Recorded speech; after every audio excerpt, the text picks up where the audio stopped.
Paramashivoham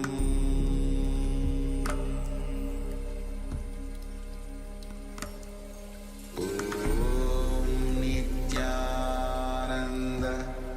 Paramashivoham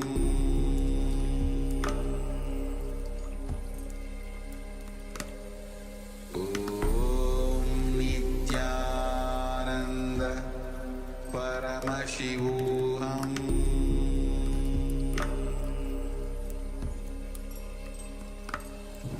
Om Nithyananda Paramashivoham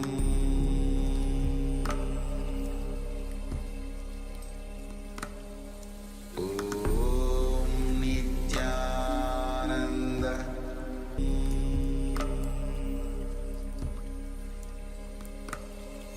Om Nithyananda Paramashivoham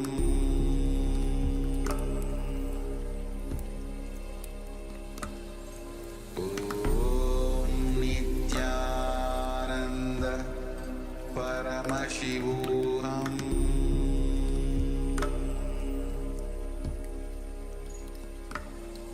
Om Nithyananda Paramashivoham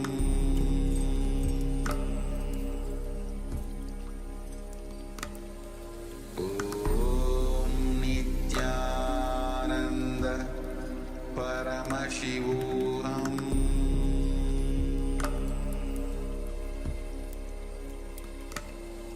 Om Nithyananda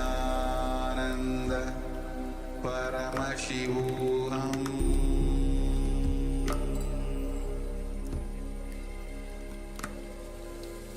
Om Nithyananda Paramashivoham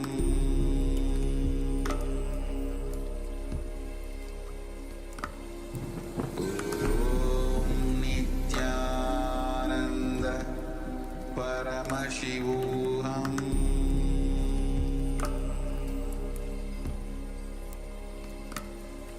Om Nithyananda Paramashivoham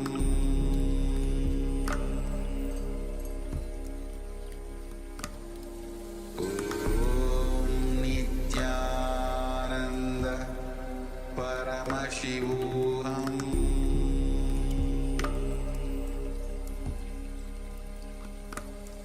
Om Nithyananda Paramashivoham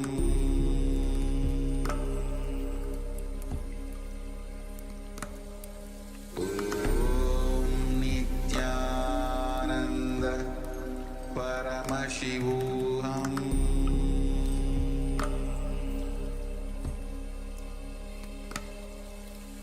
Om Nithyananda Paramashivoham Om Nithyananda Paramashivoham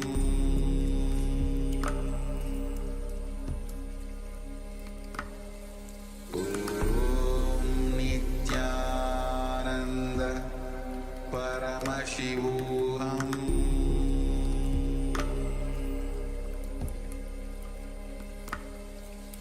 Om Nithyananda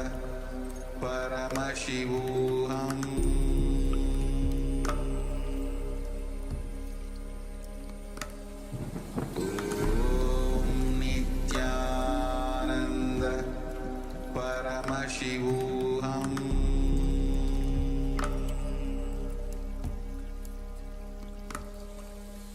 Om Nithyananda Paramashivoham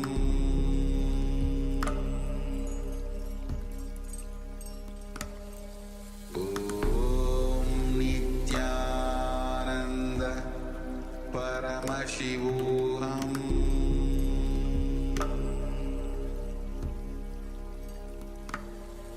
Om Nithyananda Paramashivoham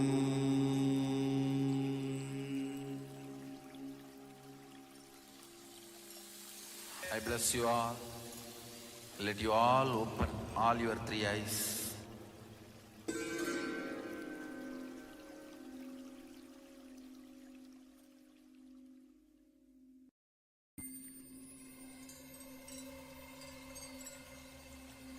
I welcome you all with my love and respect.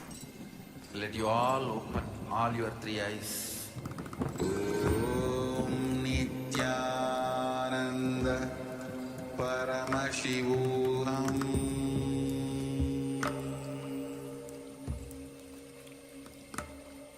Om Nithyananda Paramashivoham.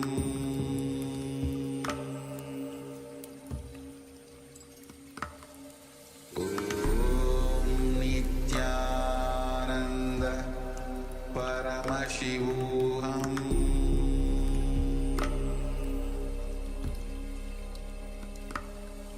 Om Nithyananda Paramashivoham.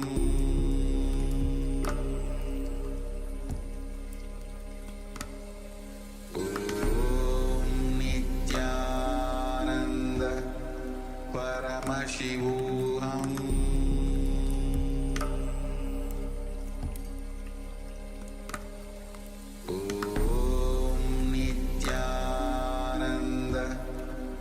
Paramashivoham.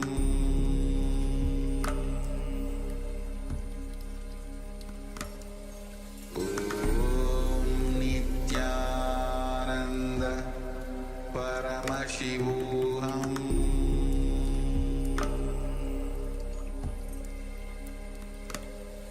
Om Nithyananda Paramashivoham.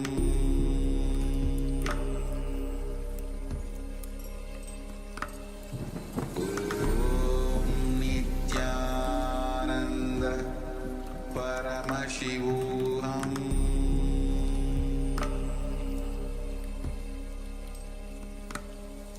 Om Nithyananda Paramashivoham.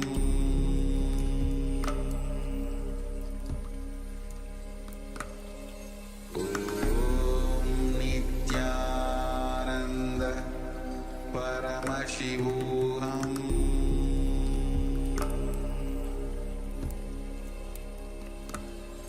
Om Nithyananda Paramashivoham.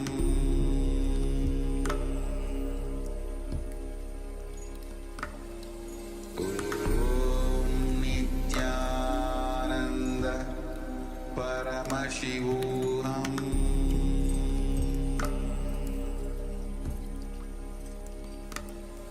Om Nithyananda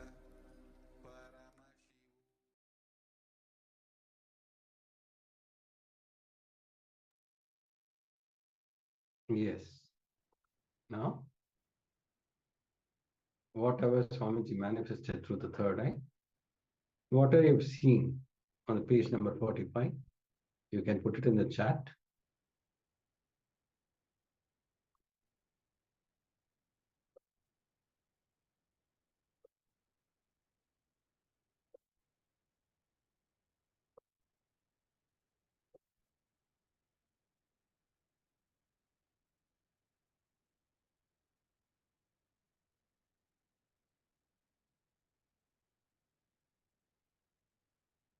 Yes, let's take a few moments to share. And then we're going to project the page on screen for all of you to verify your power manifestation.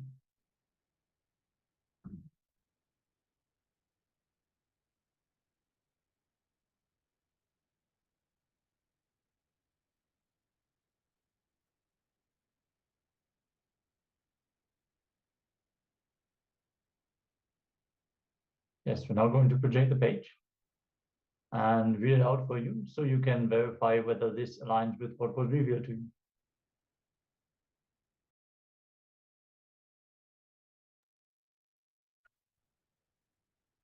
Drop the ego. A master is the one who makes you understand the purposelessness of life. When you search with a purpose, you miss reality. Because when you run behind the purpose, you miss the present. You simply miss existence. When you realize the purposelessness of life, a new consciousness starts blossoming in you. You will then understand that the diamonds that you were protecting all along are mere stones. You will understand that the things that you thought were great are mere toys.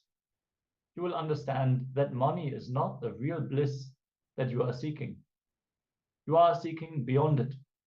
You will start looking at life as a great divine play of existence.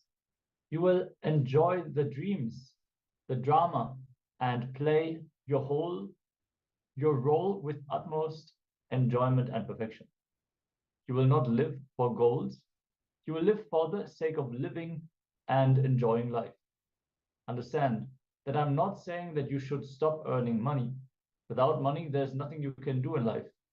I'm only saying enjoy living every moment and make your goals just incidental. You must understand that the whole thing is just a drama and you are a player. When you get attached to goals, you miss this whole idea. In a drama, does it make any sense to get attached to your role or to another character or to anything? No. It will straight away seem ridiculous, will it not? In the same way, life is also a great drama, so don't get attached to it in any fashion. Just play your role and enjoy the whole show.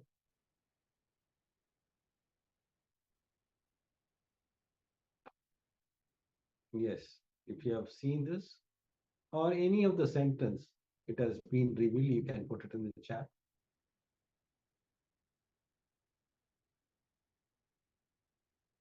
So that we can enter into the next powerful session from Swamiji.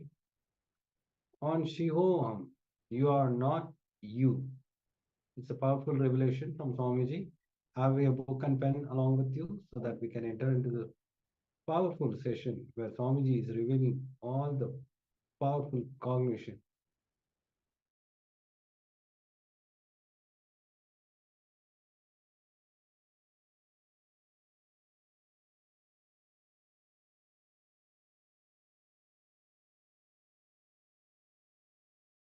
I'm going to introduce you to you. As I said, you are not just the body or your mind or what you cognize as you. Listen, you are not just body or mind or what you cognize as you. Let me show you a simple presentation. Visualize this as a round.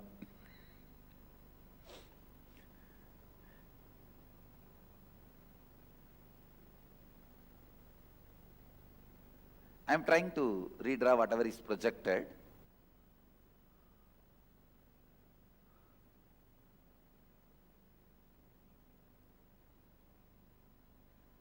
Actually, you are totality of your body. Please, the first component of you is your body, the physical body which you are carrying, which is made out of bone, flesh, blood. This is the first component. Then second is your breathing structure. Inhaling, exhaling, the breathing structure is the second. Third, your mind. Sometimes up, alive, excited, sometimes depressed, sometimes frustrated, sometimes feeling guilty, sometimes feeling alive, bright, sometimes feeling tired, bored. Mind. That is the third part of you. Fourth, what you cognize as you, what in core of you, what you cognize as you, what you feel as you, that's the fourth part of you. Fifth, the bliss, freedom beyond all these four. I can say the glimpse of real you. The real you is not what you think as you. Actually, the real you is covered by what you think as you. So whatever you think as you, your body, your breathing system, your mind, your cognition, when you penetrate all these four, then you realize the real you. You experience the real you. These 5 layers, in each layer you have certain mental patterns, incompletions. I can say that when you travel in city, if you are going from here and want to cross the city, so many diversions. Suddenly one political rally, take diversion. Then road is cut by PWD, take diversion. Road is cut by BSNL, take diversion. Traffic jam, take diversion. Finally, instead of crossing the city, you will end up back in the same road. No, that's what exactly is happening in our life. When you try to cross layer by layer and reach your core, please understand, every day, every one of you are struggling to experience your core. When you are back from your work, the way you throw your shoes, throw your clothes, lie down on the bed, even in that moment, you are trying to reach the real you. Unfortunately, constantly you are facing the boats, take diversion, take diversion, take diversion. Each one of your mental pattern is take diversion board, no entry board.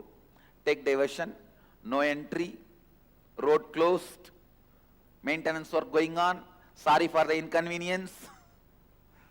These are the boards you are constantly facing. Every pattern, every incompletion you are carrying is no entry board which stops you experiencing the real you. The real you. I should define the word incompletion. Words, thoughts, emotions, residues, hangovers of the past sitting in your present and not letting you live your future is pattern. Listen. Words, thoughts, emotions, hangovers, residues sitting in your past, not letting you live your future is incompletion or patterns. It can be as simple as morning cup of coffee. There are many people, without cup of coffee, they can't get out of their bed or they can't get out of their bedroom. Many can't even go for 1, 2, 3 without cup of coffee. No, it's a physical level pattern. It can be as simple as cup of coffee and as complicated as always attracting abusive relationships.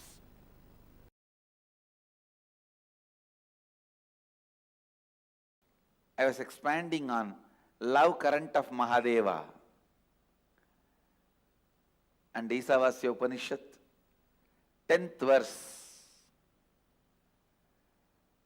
Anyadeva hurvidyaya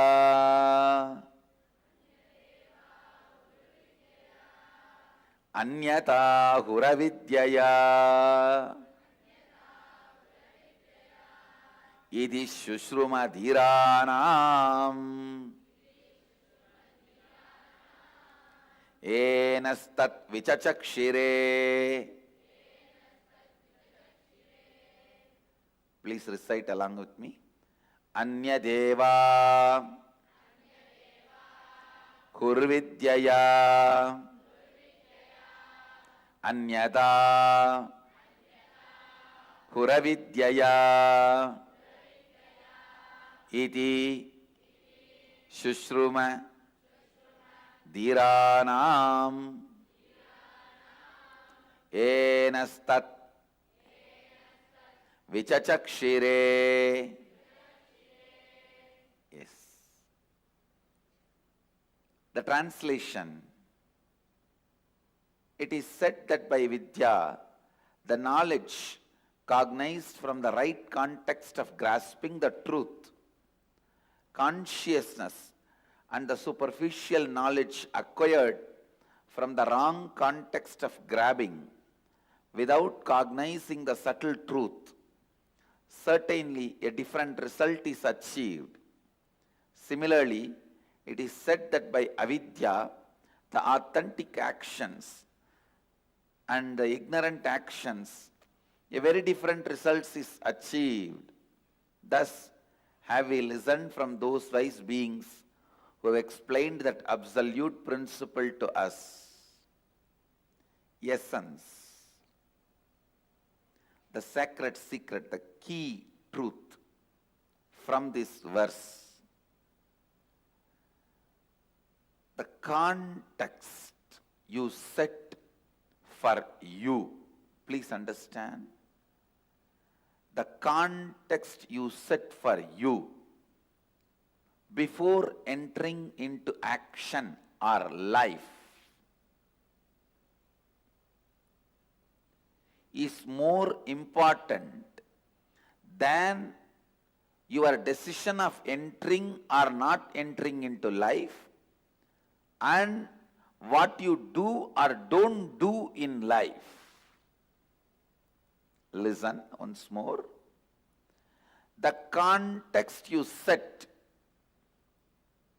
before entering into life is more important than what you do or don't do in your life. Context. If you set the context of bhakti, your travel becomes pilgrimage. Food becomes prasada.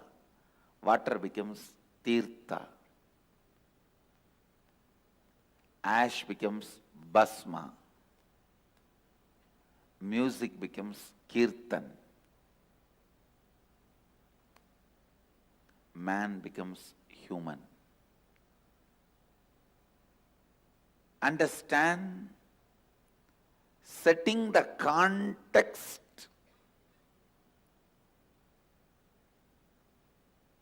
is much more important than the action, commission or omission of acts.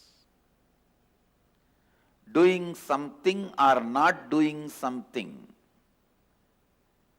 Doing something or not doing something is not that important than the context.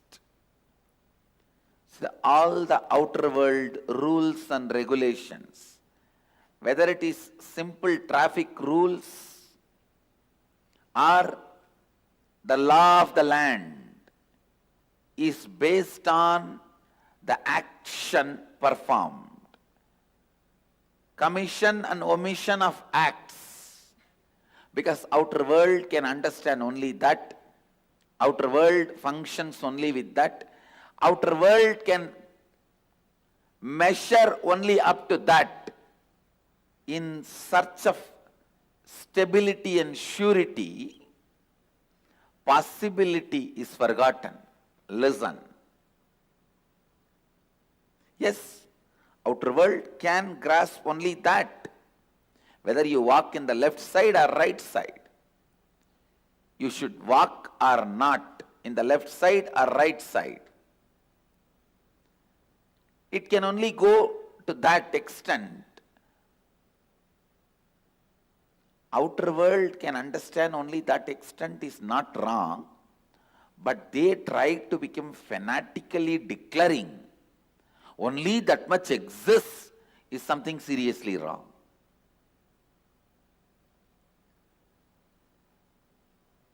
The outer world, materialistic beings, developing rules, regulations, laws, whether we should walk in right side or left side, whether we should go in left side or right side, whatever. Forming those rules, nothing wrong, useful for day-to-day life. But when they try to declare, there ends the matter of life.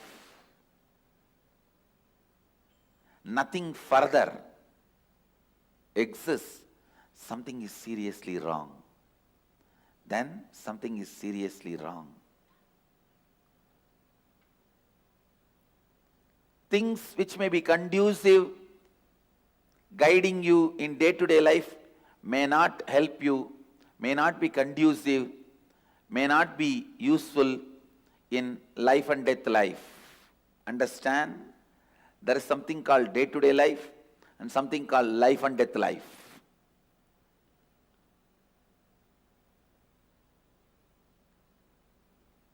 Which is conducive for your day-to-day life. Park in this spot, drive in this direction, walk in this place. These are conducive for day-to-day life.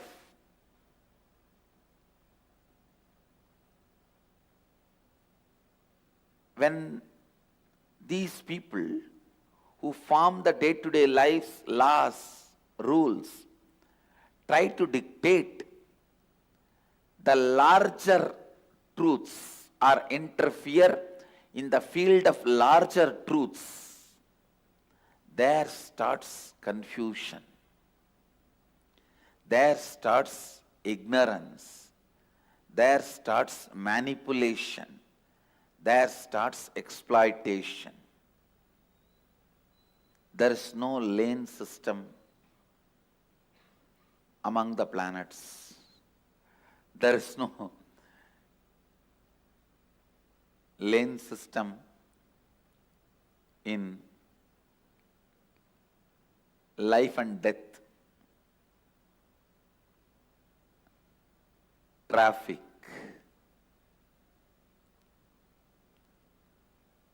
Understand,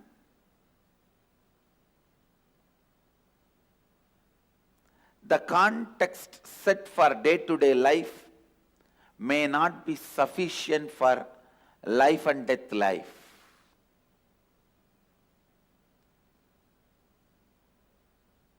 When you are entering into the street, you need to know traffic rules.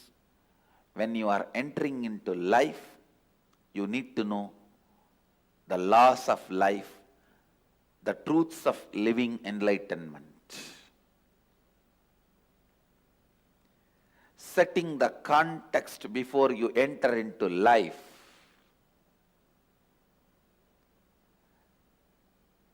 Please understand, life has no remote control. You have to get up and change it. Life has no remote control. You have to get up and change it.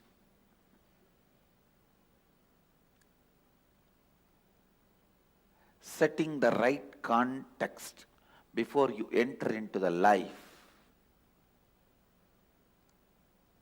If you have the right understanding and context so much of activism.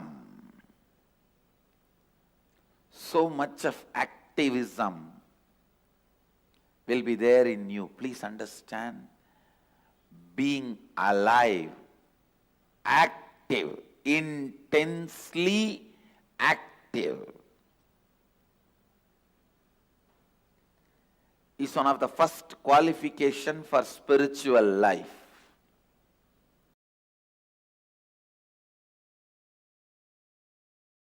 Please listen. This one technique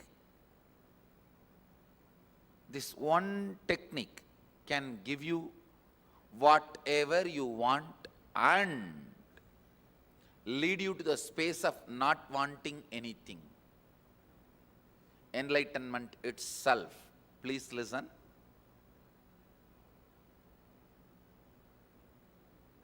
Mahadeva, Shiva, directly initiates this technique to Parvati. This one technique can give you health, wealth, happy relationships, whatever miracles you want in your life, and ultimately enlightenment itself. Please understand, I am not lying. I am not giving you false hope. I am not giving you too much of promises. I am stating the straight fact, straight truth to you. Mahadeva himself, Shiva himself, gives this technique to Parvati in Shivoham. Shivoham is a large literature. Techniques Mahadeva himself taught to Devi, Parvati.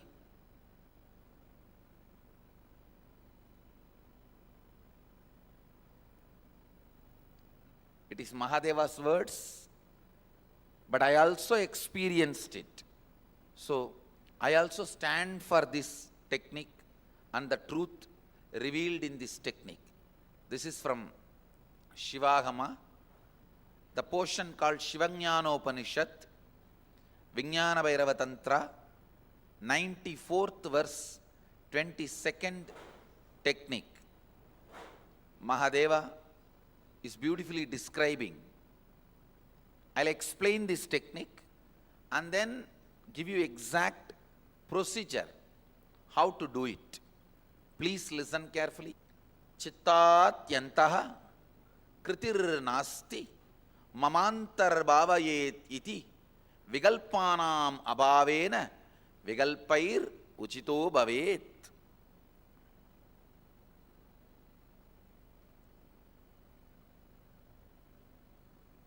It's direct Mahadeva's words.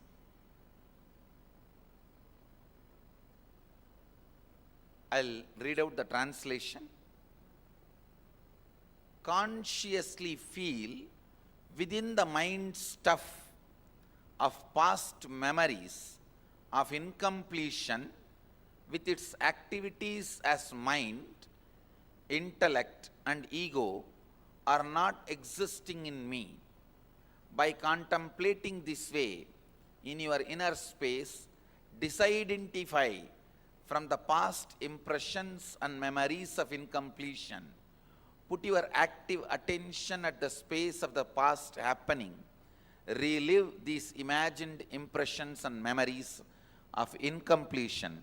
Then the mind stuff, having fully ceased from its present characteristics of forming thought patterns and cognitions, is complete. Thus you become complete and achieve the original space of complete completion. Now I'll give you exact method. I've read out the original verse and translation just to tell you it is not my discovery. The technique is from the original Vedic tradition. I am only contributing the permutation combination, means how to do it. Only that is my contribution. but the original knowledge is from Vedic tradition. I'll give you an example of incompletion. For example, actually, this is one of the main example I use because I directly saw one person suffering with this problem. One person, when he was a kid, 7 or 8 year old, was walking in the beach with the father. He saw few fishermen fighting with each other. The fight ended in murder. One fisherman got killed. One person was killed. Naturally, the kid ran away from the scene. When he met me, he was at least 40. He says, even now I can't go to beach. Even if I cross beach in the car, I'll have that same palpitation, fear, same engrams coming up. Understand this situation. When I narrated this situation, how many of you feel you also have like this some patterns? Raise your hand. That's all. Now listen.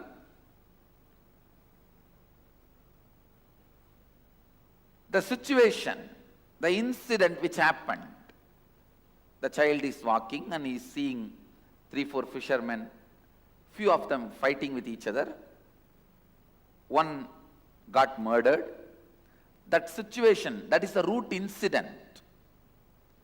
When he saw that, the powerlessness he experienced, that fear he experienced, the child was not able to handle that situation. So naturally, he suppresses and runs away. Whatever was happening in him, the fear or powerlessness, even that feeling, maybe this will be done to me also. All that feeling, he just suppressed and ran away from the situation. Understand? Whenever powerlessness is suppressed, along with that suppression, all the emotions associated in that situation, powerlessness means pain, suffering, fear, so many things, guilt connected to it, that I am not able to do anything in this situation. So many things associated with it. All that also gets suppressed. And as long as that suppression exists, this pattern will continue. Whenever he goes to beach, he will go through the same moments, experience, which he suppressed first time.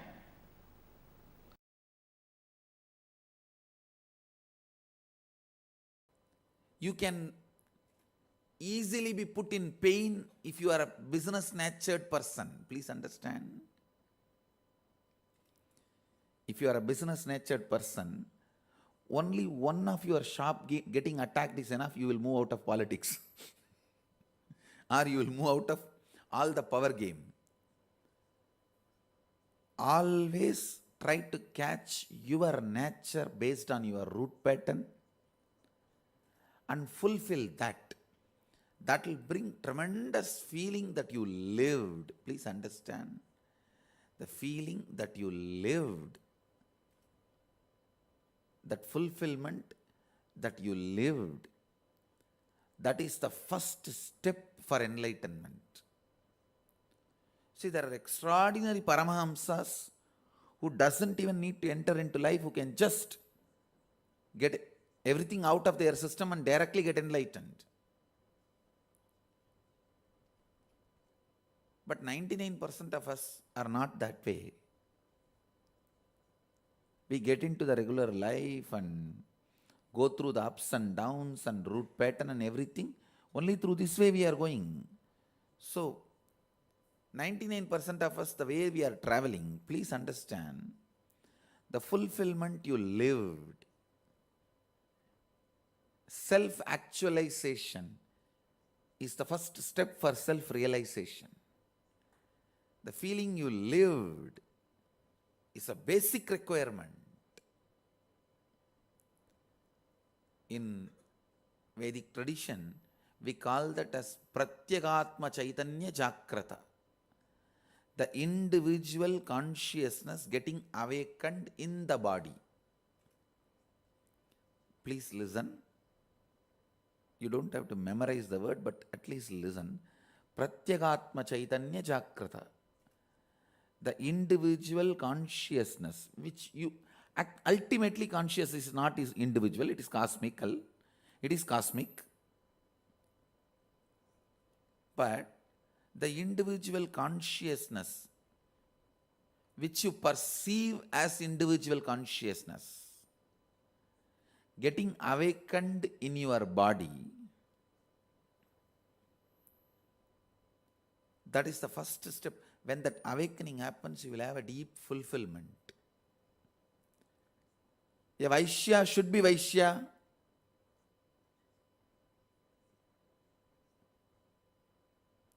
Brahmana should be Brahmana. Kshatriya should be Kshatriya.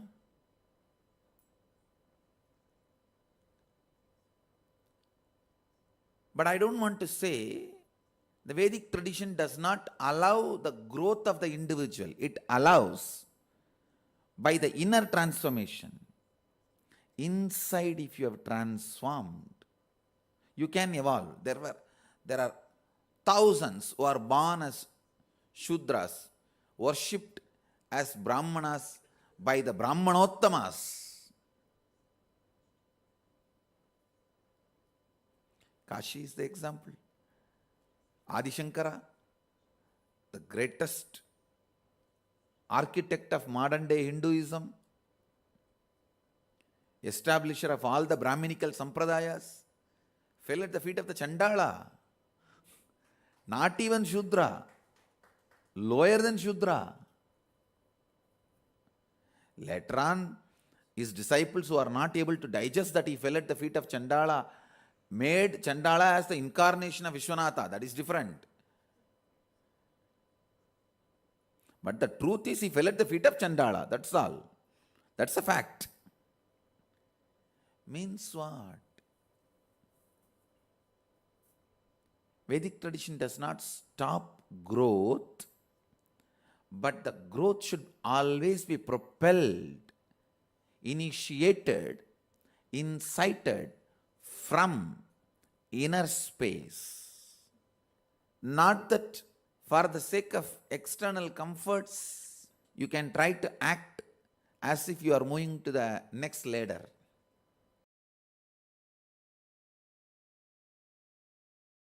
Fear is self-fulfilling, negative prophecy.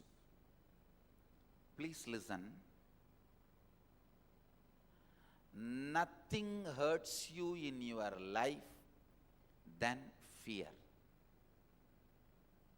Nothing hurts you in your life than fear. Listen. Listen. I'll repeat. Nothing hurts you in your life than fear. Fear. Even if you have some blind technique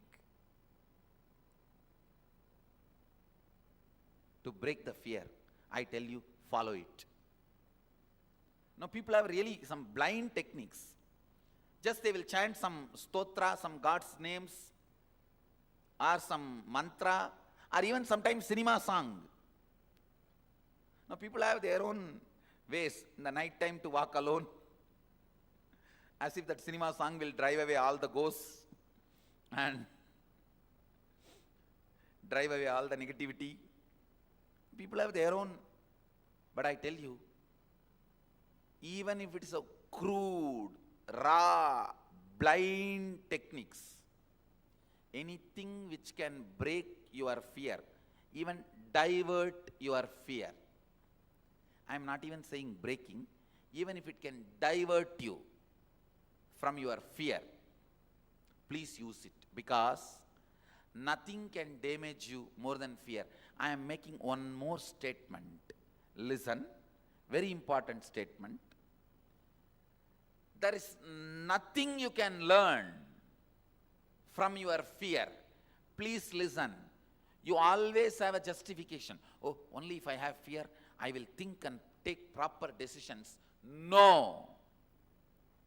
It's complete crap. It is stupidity.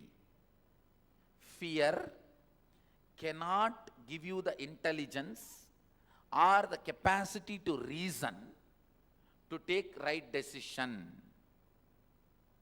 So just do not carry any justification to keep your fear alive. Please listen.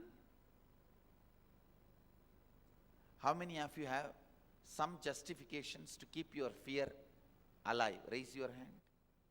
All justification is crap. Understand.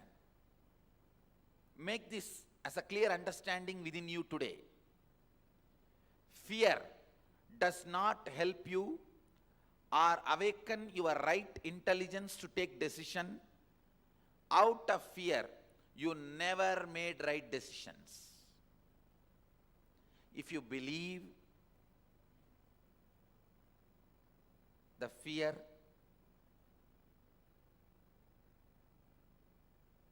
will help you to take right decisions, it helps you to make right choices, it gives you discriminatory power, it gives you understanding, you are wrong. It is equivalent to blood washing the blood. If you believe blood can wash the blood, you are fool. Same way, if you believe fear can give you the intelligence, knowledge to make the right decision and right time, that can be of some support, some help, forget about it. It is completely wrong. Understand? In no way, any fear can be useful for you. I just want to give you a few minutes for you to look into your fears, because you have layers and layers of fears. Dig out your fears. Then I'll help you and lead you into process of completing that fear. Ultimately, whatever you are not able to complete, I'll directly intervene and see to it it is completed through Shivoham process. Shivoham process means it's a very powerful process using light and sound, which is from our Vedic tradition, bringing completion to you, freeing you from all incompletions. Where your cooperation is not required, it's my responsibility, my job. Please understand. In every step, I'll help you, guide you to put your effort and complete the incompletions. Whatever you are not able to conquer, complete, win over, I'll directly intervene and see to it you become complete. This whole science I am teaching you is from Taittiriya Upanishad. It is from a Upanishad called Taittiriya Upanishad, directly from Vedic tradition, time-tested, foolproof, most logical and scientific. I request all of you, whenever you go to any meditation class, yoga class, spiritual program, or a spiritual retreat, keep this as a main question. As the teacher or a guru, which scripture this whole science is from? I am very clear. The science I am talking to all of you is from Taittiriya Upanishad. Anybody can go and read Taittiriya Upanishad. You will see this whole science. My experience is matching, is aligning to that tradition, to that experience of the ancient masters. So I am presenting that science to all of you. Not only the Upanishads say these truths, I am responsible for what I am teaching you because I experienced all of this in my life. I went through and I have experienced it. I am presenting it to all of you.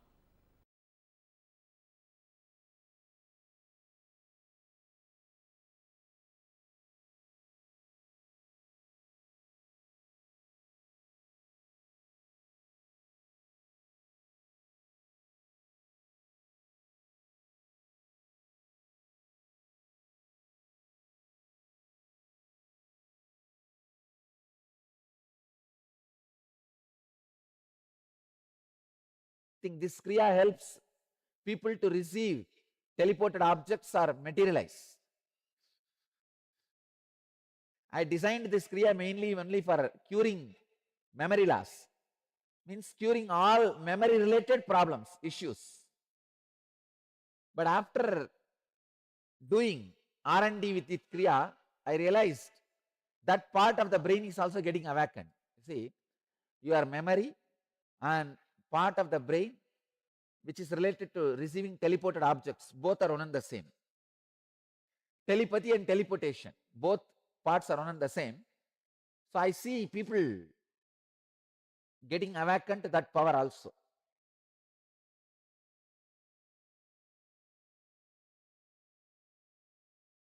Today's Kriya you may need to master.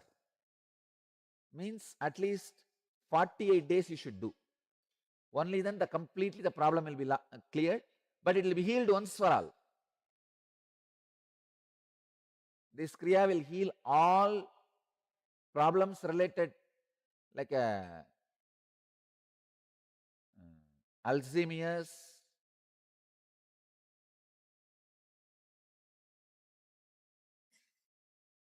the problems related to memory loss.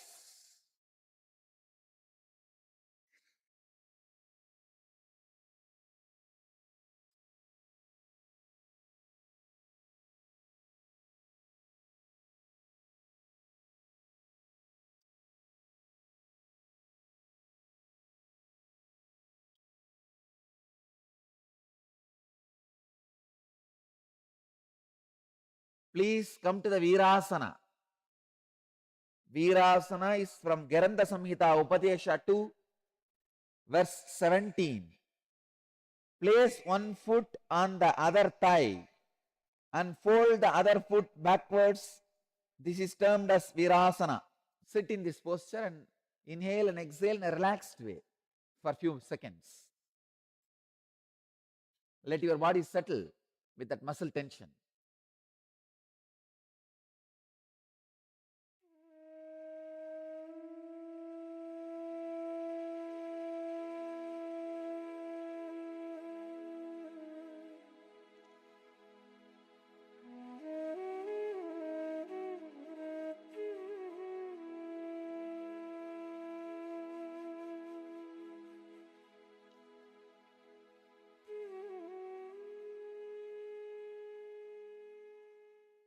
In Virasana, now we will start the next step.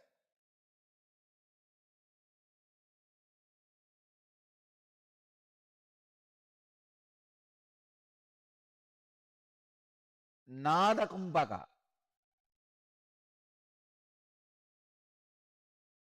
Chant the Homkara when you inhale deeply for prolonged time and hold with Omkara inside, exhale in a prolonged way with Omkara. Let me show you. Oh.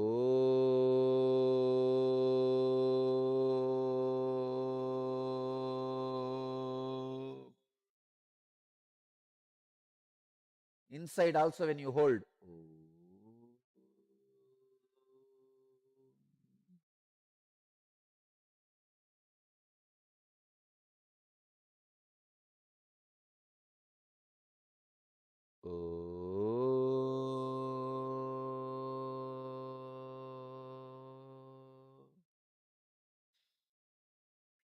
Understand?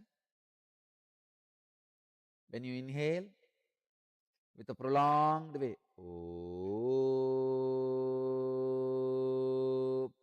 through nose and mouth, both inhaling. When you hold inside, hold with Omkara. Then when you exhale, exhale with Omkara. Do this 21 times. Hold as long as you can, judicially, based on your health.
Trinetra Kumbhaka.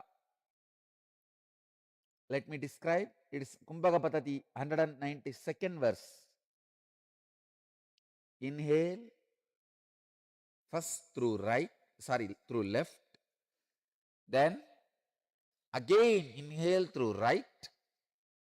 Then again inhale through both. And hold. Hold judiciously as much as you can. Then slowly exhale through both nostrils. Do this 21 times.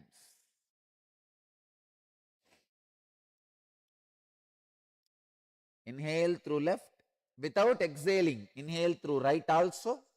Without exhaling, inhale through both and hold.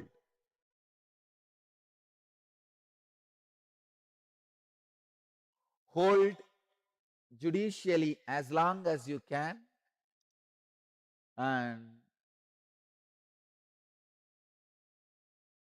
when you can't hold anymore, exhale very slowly. Do this 21 times.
Next, Trishula Kumbhaka, Kumbhaka Patati, 193rd verse. Inhale through the nostrils and also through the mouth. Simultaneously, hold the breath judiciously as long as you can. Now exhale and relax when you can't hold anymore. Do this 21 times. Let me show you.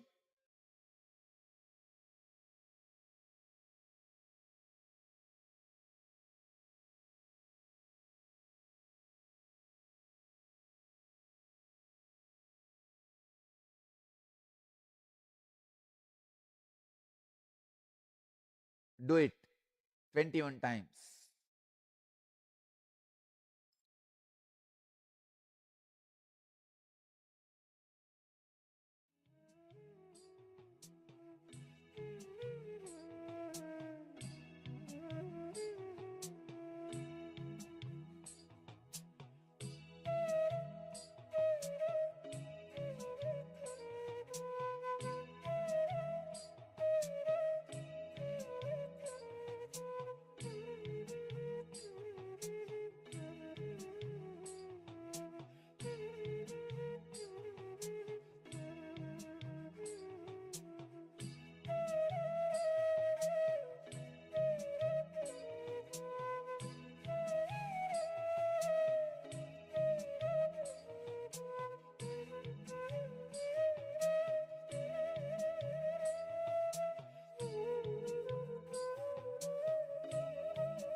this Kriya will completely heal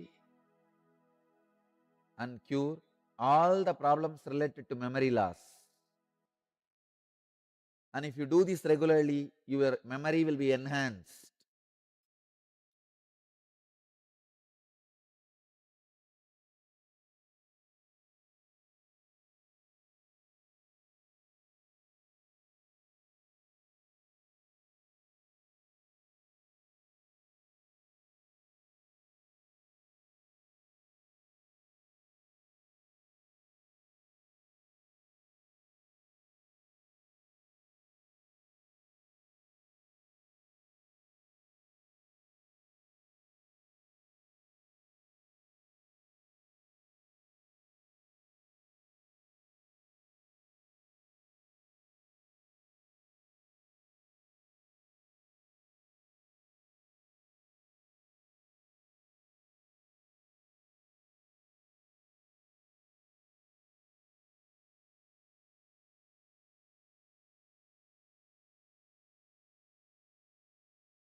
Please listen.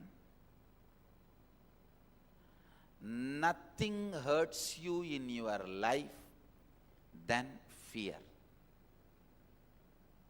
Nothing hurts you in your life than fear. Listen. Listen. I'll repeat. Nothing hurts you in your life than fear. Fear. Even if you have some blind technique to break the fear, I tell you, follow it. Now people have really some blind techniques. Just they will chant some stotra, some God's names, or some mantra, or even sometimes cinema song. Now people have their own ways in the night time to walk alone, as if that cinema song will drive away all the ghosts and drive away all the negativity.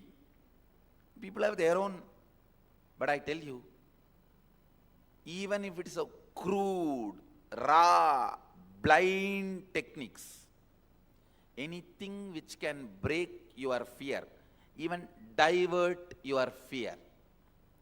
I am not even saying breaking, even if it can divert you from your fear, please use it, because nothing can damage you more than fear. I am making one more statement. Listen, very important statement. There is nothing you can learn from your fear. Please listen. You always have a justification. Oh, only if I have fear, I will think and take proper decisions. No. It's complete crap. It is stupidity. Fear cannot give you the intelligence or the capacity to reason to take right decision. So just do not carry any justification to keep your fear alive. Please listen. How many of you have some justifications to keep your fear alive? Raise your hand. All justification is crap. Understand. Make this as a clear understanding within you today. Fear does not help you or awaken your right intelligence to take decision. Out of fear, you never made right decisions. If you believe the fear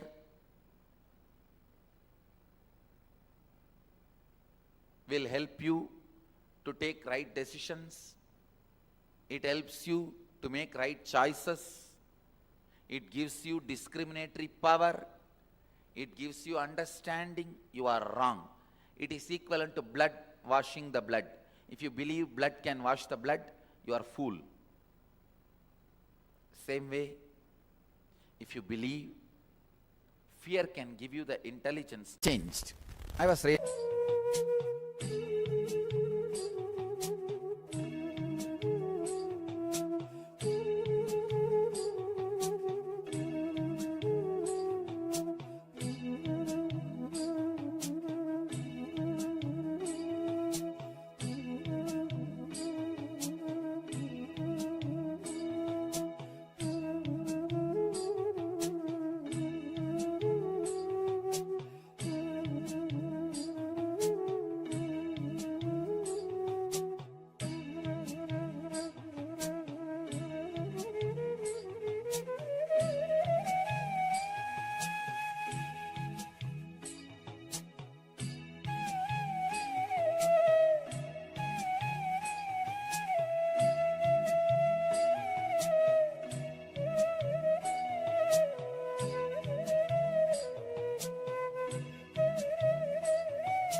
Shivoham.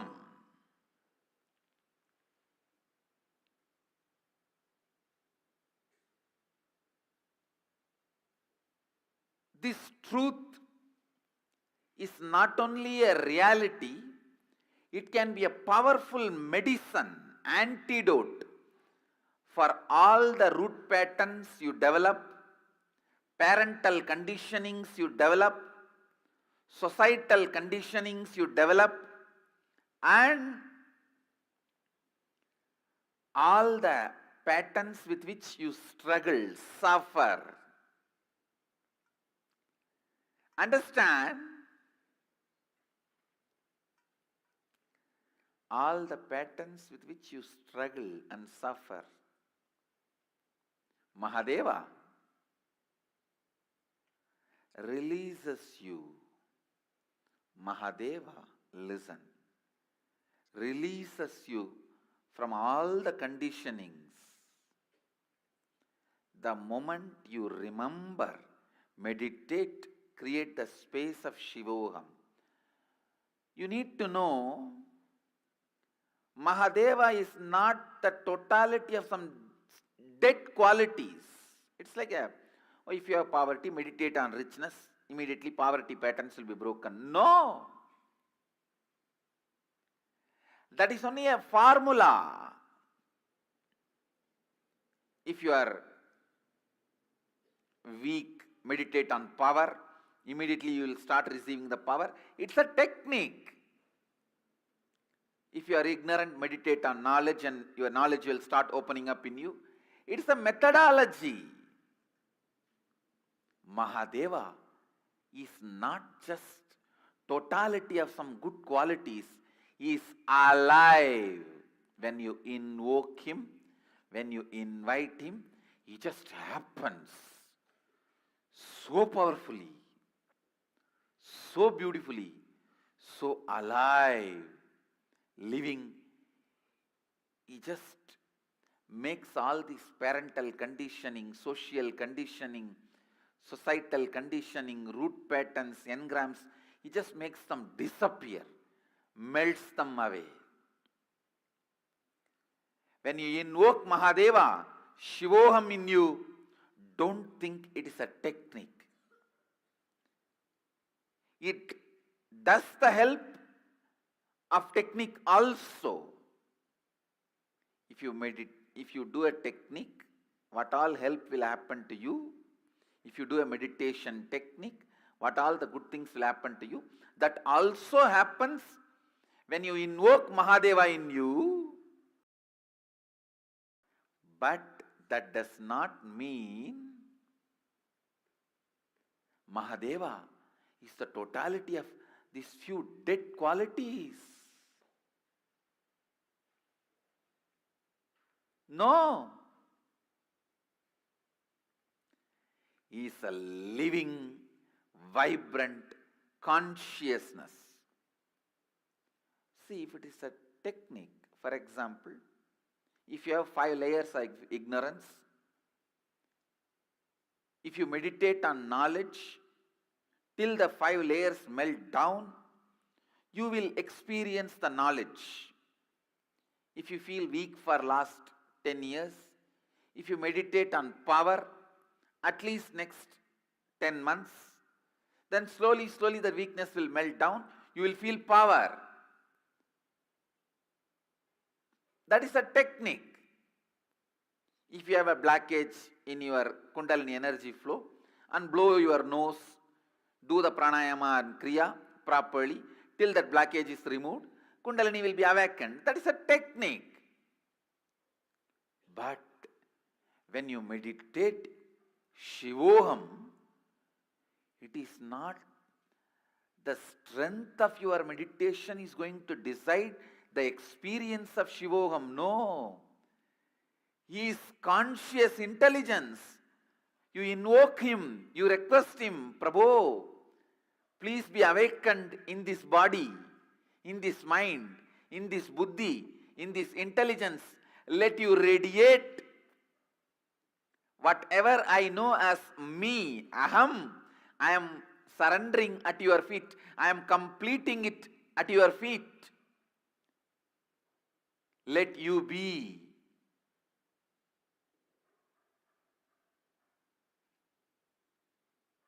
The experience of Shivoham, explosion of Shivoham, does not happen based on the strength of your practice.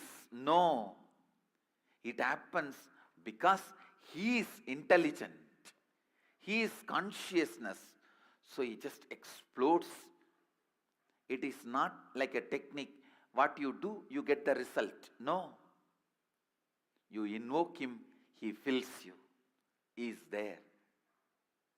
He is there. He is there.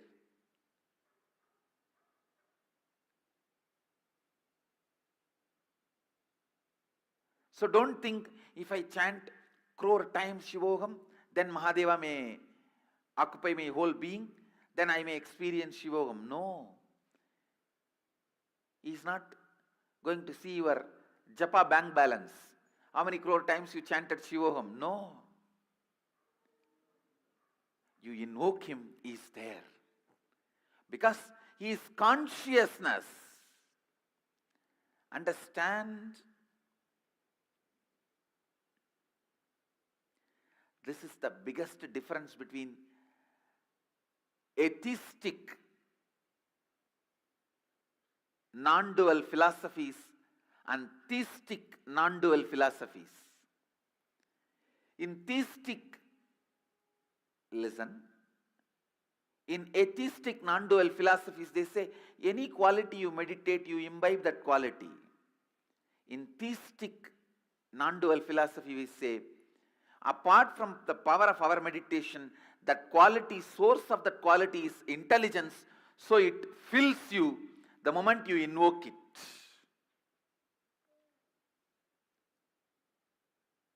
Shiva is not just the totality of few auspicious qualities. So by meditating on it, you become that.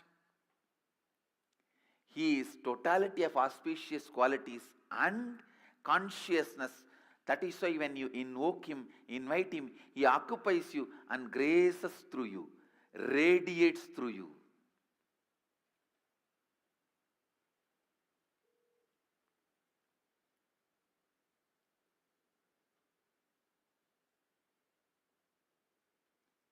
Not only he introduces himself to you, he introduces himself through you to everyone. He introducing himself to you is authenticity. He introducing himself through you to others is enriching. Mahadeva is the conscious intelligence. Shivoham is not technique, it's a conscious process. Meditate on Shivoham.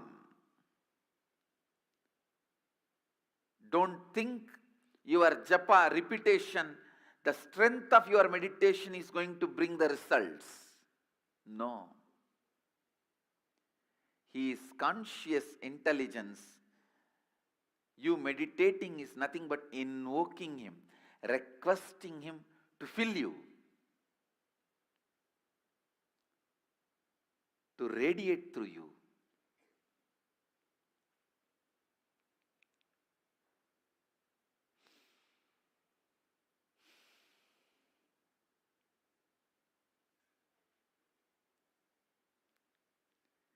Mahadeva. Mahadeva is pure consciousness. Mahadeva is embodiment of purity. Mahadeva is alive. I can't say just because I chanted Shivoham for millions of times, I started experiencing Mahadeva. No. just because he is consciousness, he accepted my request to walk into me. He started radiating himself through me. Understand, he is consciousness is the good news I want all of you to know. He accepts your request even if it is made once. He is Bholenath. Simple guy. His presence is not heavy, demanding. No. He is not Vaikuntavasi. He needs the Lakshmi to press the feet and the Ananta Sesha for a bed and the milk ocean for his presence.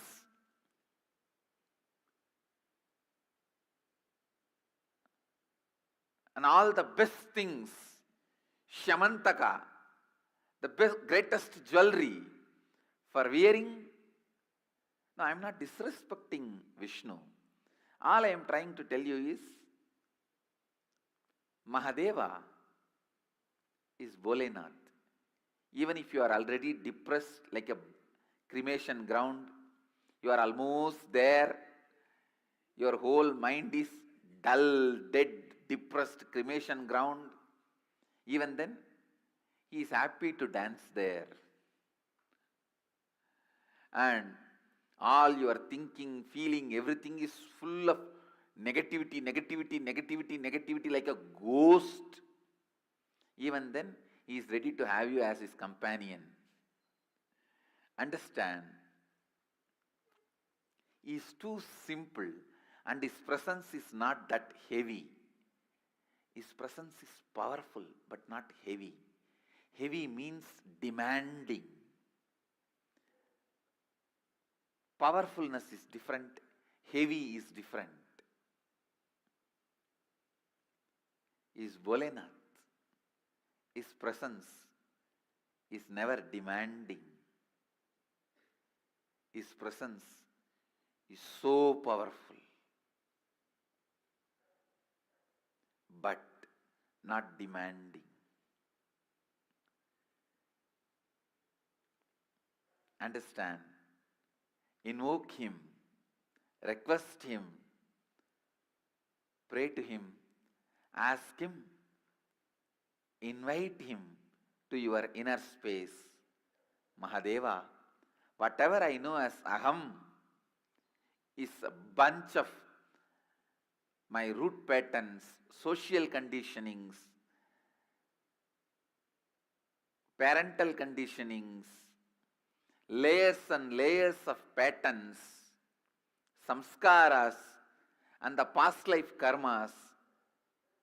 But this is not too big for you. You can burn all this, and this cannot be the reason why you are not happening through me. Can this stop you happening in me? I am completing this and surrendering at your feet. O Prabhu, happen in me. O Mahadeva, happen in whatever I feel as me. Let Aham become Shivoham. Let Aham become Shivoham. Invite him. Invoke him. Request him. Understand, he is conscious, alive, present.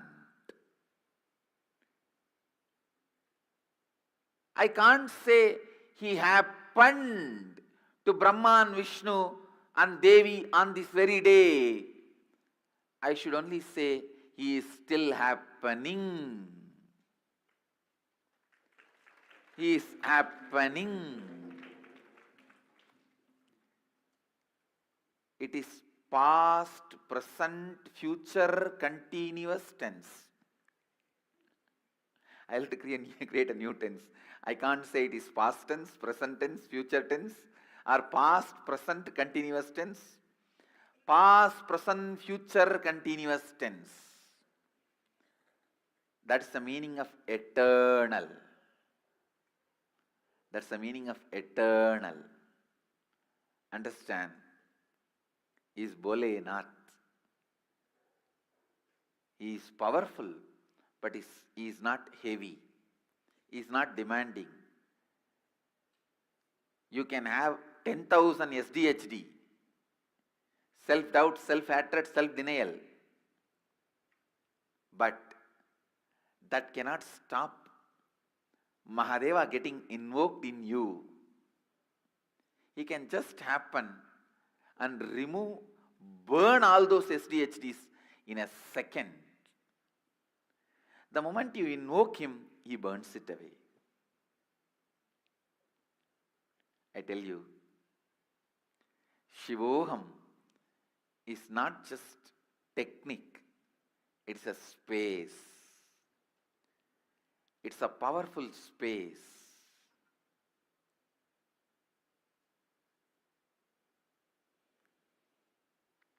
Radiate the power of Mahadeva.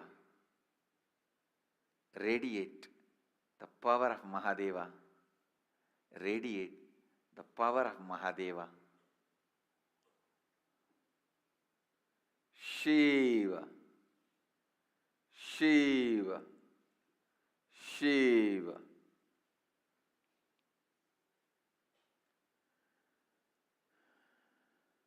As I said, because he is not a demanding being, there is no precondition. Who can experience Shivoham? Who can't experience Shivoham? No.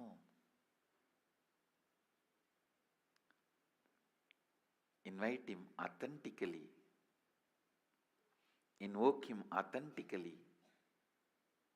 You will merge in him. He will merge in you.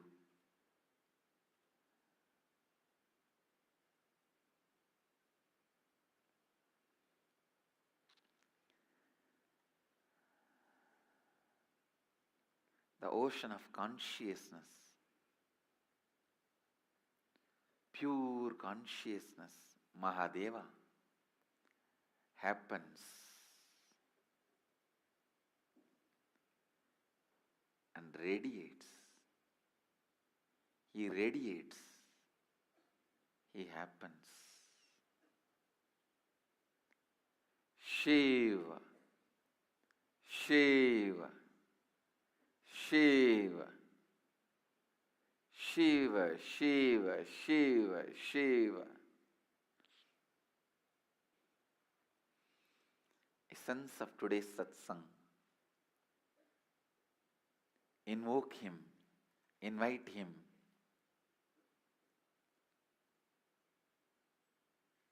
To radiate in your inner space.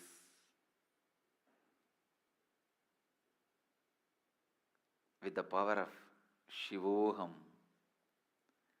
making Shivoham as the experience. Actually, when I saw the tortoise first time I saw tortoise in my life, near Thiruvannamalai on Satanur Dam. There is a dam near Thiruvannamalai where they have this crocodile park and they have few tortoise also. Huge one. Must be at least 2 feet high and 4 feet long, wide. Huge one. I have never seen that size after that. Tortoise live for quite a long time. It seems they live even up to 250 years. Their breathing system, everything was so perfectly designed. They just go on, live, like your old mother-in-law.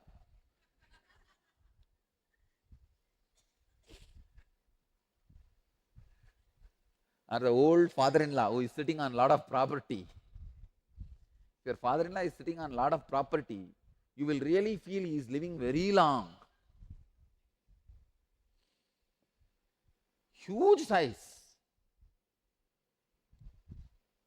And you know, these kids, the moment they see that tortoise or any animal, they try to throw some fruit or sweet, or they try to feed. So all these group of boys, all of us went from the school. Usually in the schools, they will take you for the education trip and all that. useless thing. It is just little fun. You go with all the students and jump around, and that's all, nothing much. So,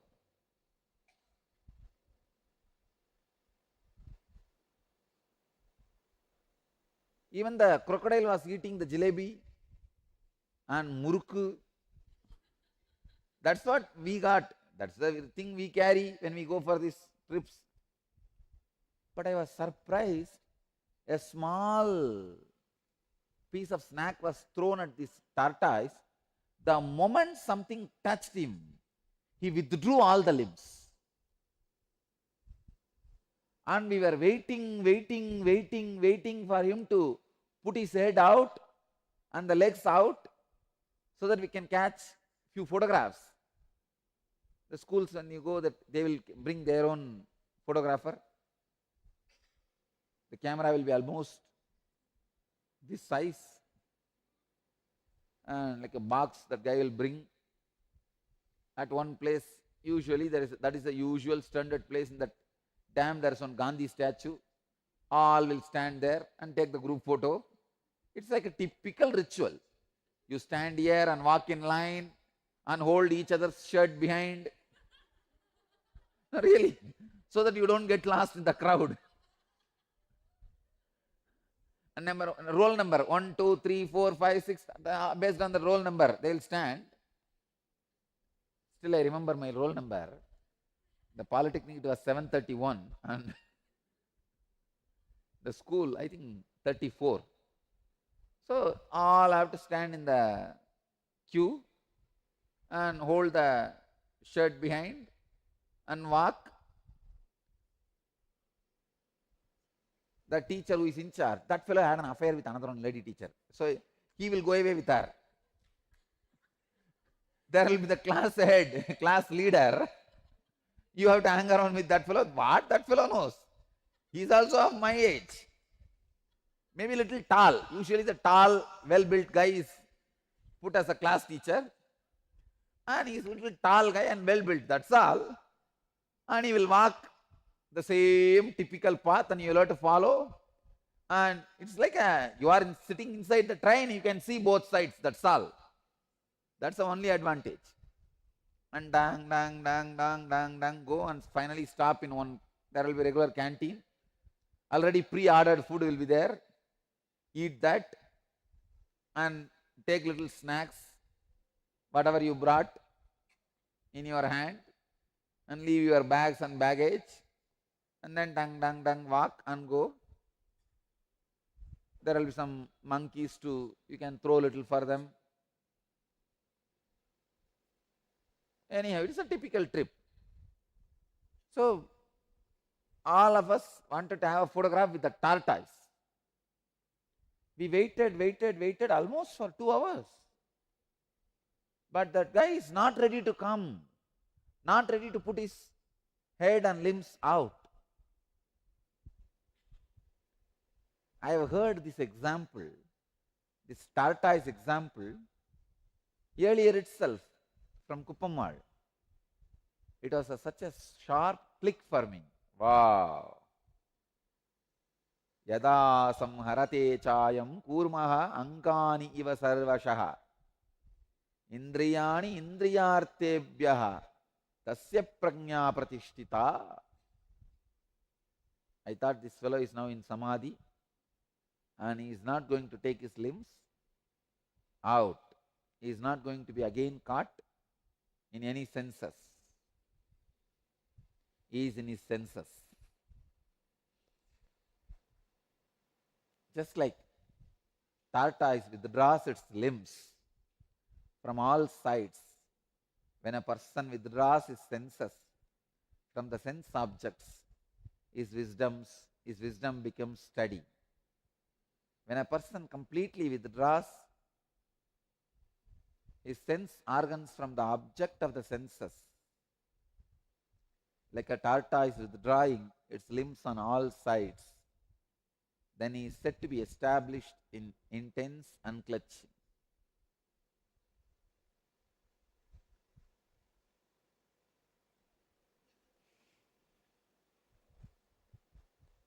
Keyword.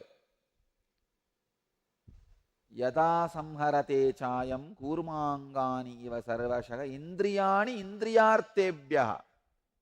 The key word is indriyani indriyartebhyaha. Withdrawing sense organs from the object of the senses, like a tortoise withdrawing its limbs.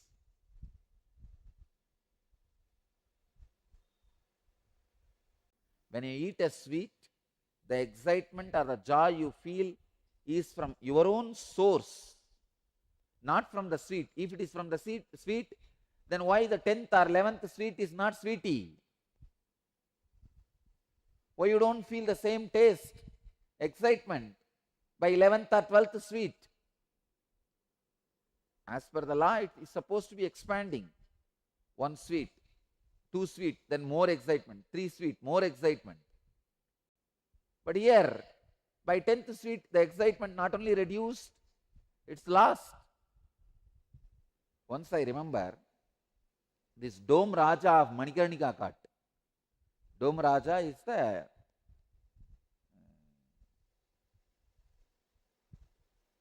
successor of Harichandra, the present generation of the Harichandra. Dome Raja gave a feast. The Dome Rajas were supposed to be the, as on now, very low community. So this high class Pandits and Brahmins will not go for the Dome Raja's Bandara. The Dome Raja gives this Bandara feast for all the sadhus once a year to wash all his sins, purify himself of burning these dead bodies day in and day out. So, he is a very humble man. I know the present Dome Raja, very humble man. Any sadhu comes, I know many of them who come there, not even sadhus, just ordinary beggars. They come there for food, temporary decoration. But he is so humble man, he will fall at everybody's feet. You understand? He is in charge of that Manikarnika Ghat. He gets the money which is paid for burning the dead bodies in the Manikarnika Ghat. Per day around 360 bodies are burnt average. And that fire is supposed to be eternal, which is not put up for last, I don't know how many thousands of years. It is there. So this Dome Raja is a rich guy. It's not a poor guy, understand? He's a rich guy. But still he himself comes personally, inspects and takes care of burning the dead bodies every day. This Dome Raja, present Dome Raja, is little intelligent, so he is maintaining the Ganga also pure. He takes care that half-burnt bodies are not thrown in the Ganga, and he is a very nice person. Only if the relatives are, of course, these are very intelligent things. Only if the relatives are of, all of them are there and certified it's a natural death, he will cremate the body. All that he has done very wonderful job of organizing that whole area. Otherwise in those days they'll just, even the murdered bodies will be brought and nobody will ask anything, and just you burn it and go away and later on police will be searching. Because even the ashes will not be left, it will all be in the Ganga. So he made everything now organized. This Dome Raja was giving a feast, Bandara. Only, as I said, that low community sadhus, means the sadhus and the priests who are from lower community, only they will come and attend. The upper class Brahmins will not come and attend this Dome Raja's Bandara, because Dome Raja is supposed to be the low community. You will be surprised even in Dakshineshwar, because Rani Rashmani is from fisherman community. She is a fisherwoman. No Brahmin want to be a priest in the temple. Finally, because of poverty and the knowledge of the scriptures, Ramakrishna's brother accepted the post. He said, no, I will take up the job. So they were heavily paid. Ramakrishna's brother and Sri Ramakrishna were heavily paid. In those days, 8 rupee salary, almost equivalent to collector's salary. In those days, collector himself received only 10 rupee. Each Jilla collector received only 10 rupee. Ramakrishna received 8 rupee. Ramakrishna's brother received 8 rupee. So those days, collector's salary, because the upper community, Brahmins will not go for the lower caste people's ritual or the temples and all that.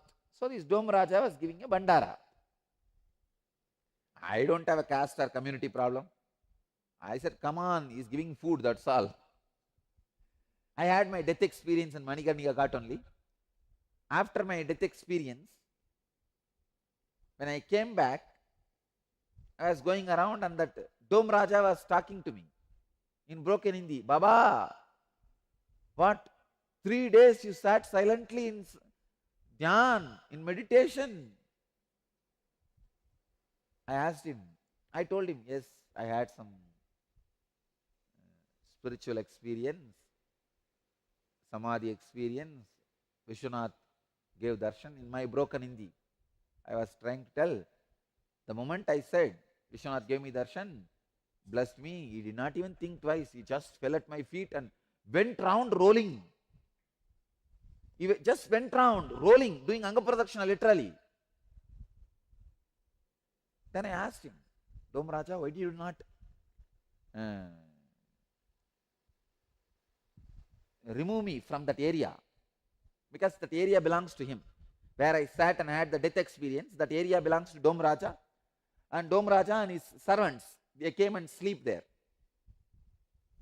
Dome Raja is a post, means the family eldest man takes the post, but his whole family is doing that same, taking care of all the dead bodies and cremating. So he has a lot of assistants. Only his family people will do, cutting the wood and taking care, and the whole family is fed by this income only. And not only that, a lot of people, so they are rich guys. So all his assistants, all of them used to sleep there only. So I asked the Dome Raja, why you did not wake me up and send me? No, Baba, I saw your head was not hanging. I know only if the head is hanging, people are sleeping. Your head was straight. So I know you are in meditation, so I did not disturb you. That guy did not disturb for 2.5 days. We only wanted to give food for you, but you were meditating, so we did not disturb you. Anyhow, so that guy was giving bandara. We went and sat there. Some maybe 50 sadhus were there, all agoris. Agoris also don't have community.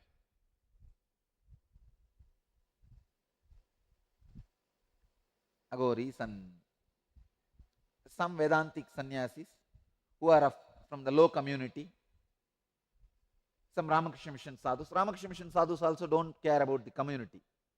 One good thing about them is they don't care about caste, community. Anywhere bandara, they go and bless that person.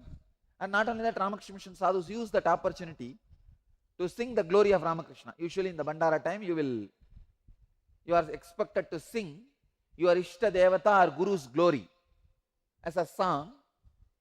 Bandaras are the beautiful platform to teach about your Guru or your tradition or your Sampradaya.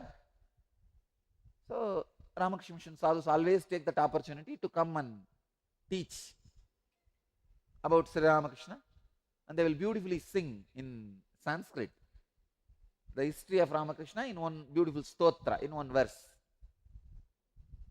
So these few people were there.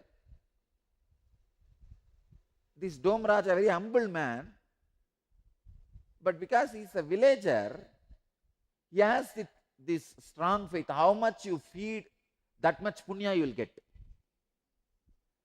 And this fellow will go and sit in front of each leaf literally and put 10 sweet, 20 sweet. That day I saw the way he was forcing, literally at least 10 sadhus vomited. No, really, he will tell, Baba, Baba, Baba, you eat one more laddu, I will give 1 more rupee dakshina. He's sweet guy, but how much sweet he can take? Finally, end of the Bandara I saw, people have come to eat and more people have vomited than the number of people ate. Understand, even if it is sweet, when the number increases, you are only vomiting. It doesn't give you excitement or joy, because the joy comes from inside. You are not having the understanding about the source of joy. You are not having right understanding. Understand?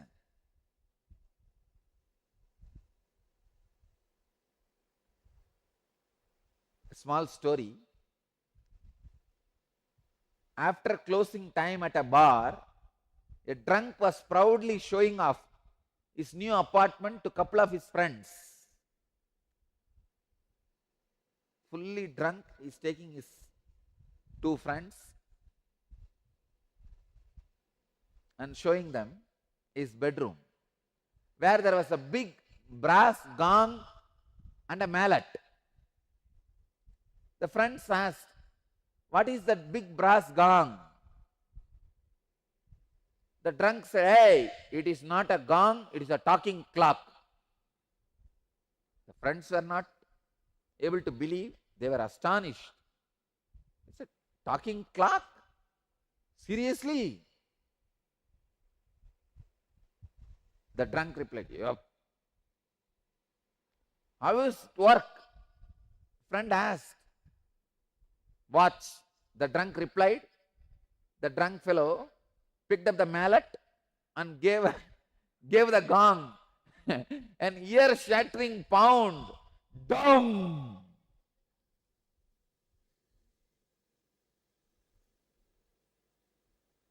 All the 3 stood looking at another for a moment. Suddenly, someone from the other side of the wall screamed, you idiot, it is 3:15 in the morning.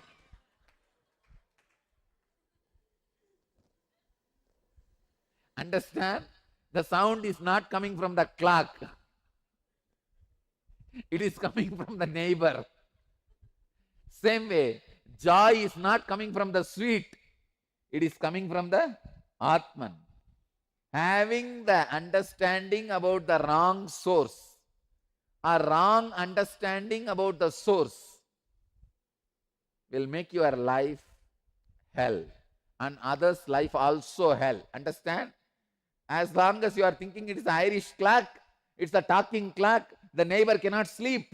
As long as you think your spouse is the source of your joy, she cannot sleep or he cannot sleep. As long as you think sweet is the source of your joy, the man who is supposed to supply sweet for you cannot sleep. When you have wrong understanding about the source of your joy, neither you can rest nor the other person can rest. So, understand the right source of joy, your wisdom becomes steady. You are established in intense unclutching. Tasya prajna pratishtita.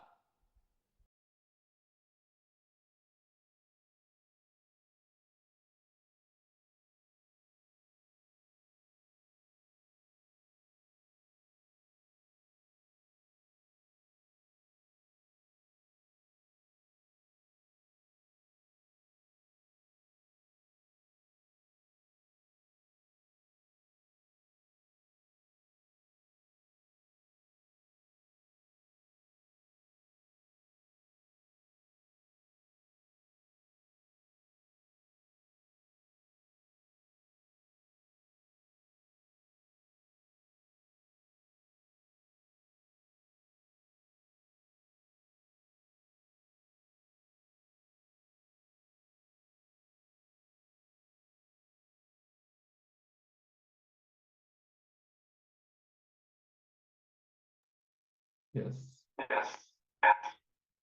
So many beautiful sharings from Swamiji on his own death experience in the Manikarnika Ghat. The experience of Shivoham and on the light within. If you have powerful cognition that you have received during this session, do share it in the chat. Fear of being judged, fear of ruin, fear of loss. Okay, thank you for sharing. It's always welcomed when you share your experiences. Also, if you have any questions, if there's any concepts, any doubts about what Swamiji has been sharing in the sessions, do let us know so we can shine light on that as well. For now, we're getting ready to enter into the Kumbh Mela preparations. The celebration of the Mahakumbh Mela, which is going to happen. We're going to receive the introduction, the right context, and also the darshan preparation. So to receive Swamiji's Baba Samadhi darshan and the Dakshinamurti, Baba.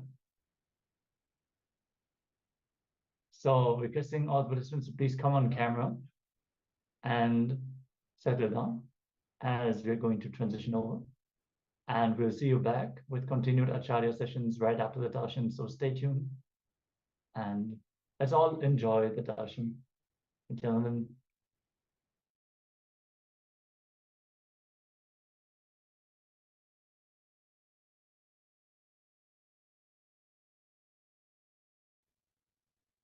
Then I'm sorry about that for the technical glitch. Yes. So there's another beautiful story. One day, a guru and a disciple is walking by the banks of a river. And the disciple is a very sincere disciple. He's been connected to the master for a long time. What happens is, on the way, as the guru is walking, the disciple slips and falls into the river. He falls into the water and he's terrified. This guy doesn't know swimming and he can't swim and he is terrified. So he starts like trying to beat the water and he tries to come up and he says, he starts screaming.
Nithyananda Hara Shiva Shiva Murahara Damar Bhaje Nithyananda Hara Shiva Shiva Murahara Damar Bhaje Jaya Jagadodharana Jaya Nitya Jagadishwara Harana Shri Nitya Jaya Nitya Hara Nitya Hara Paramahamsa Shri Nithyananda Nithyananda Hara Shiva Shiva Murahara Damar Bhaje Nithyananda Hara Shiva Shiva Murahara Damar Bhaje Jaya Jagadodharana Jaya Nitya Jagadishwara Harana Jaya Nitya Jagadishwara Harana Shri Nitya Jaya Nitya Hara Nitya Hara Paramahamsa Shri Nithyananda Nithyananda Hara Shiva Shiva Murahara Damar Bhaje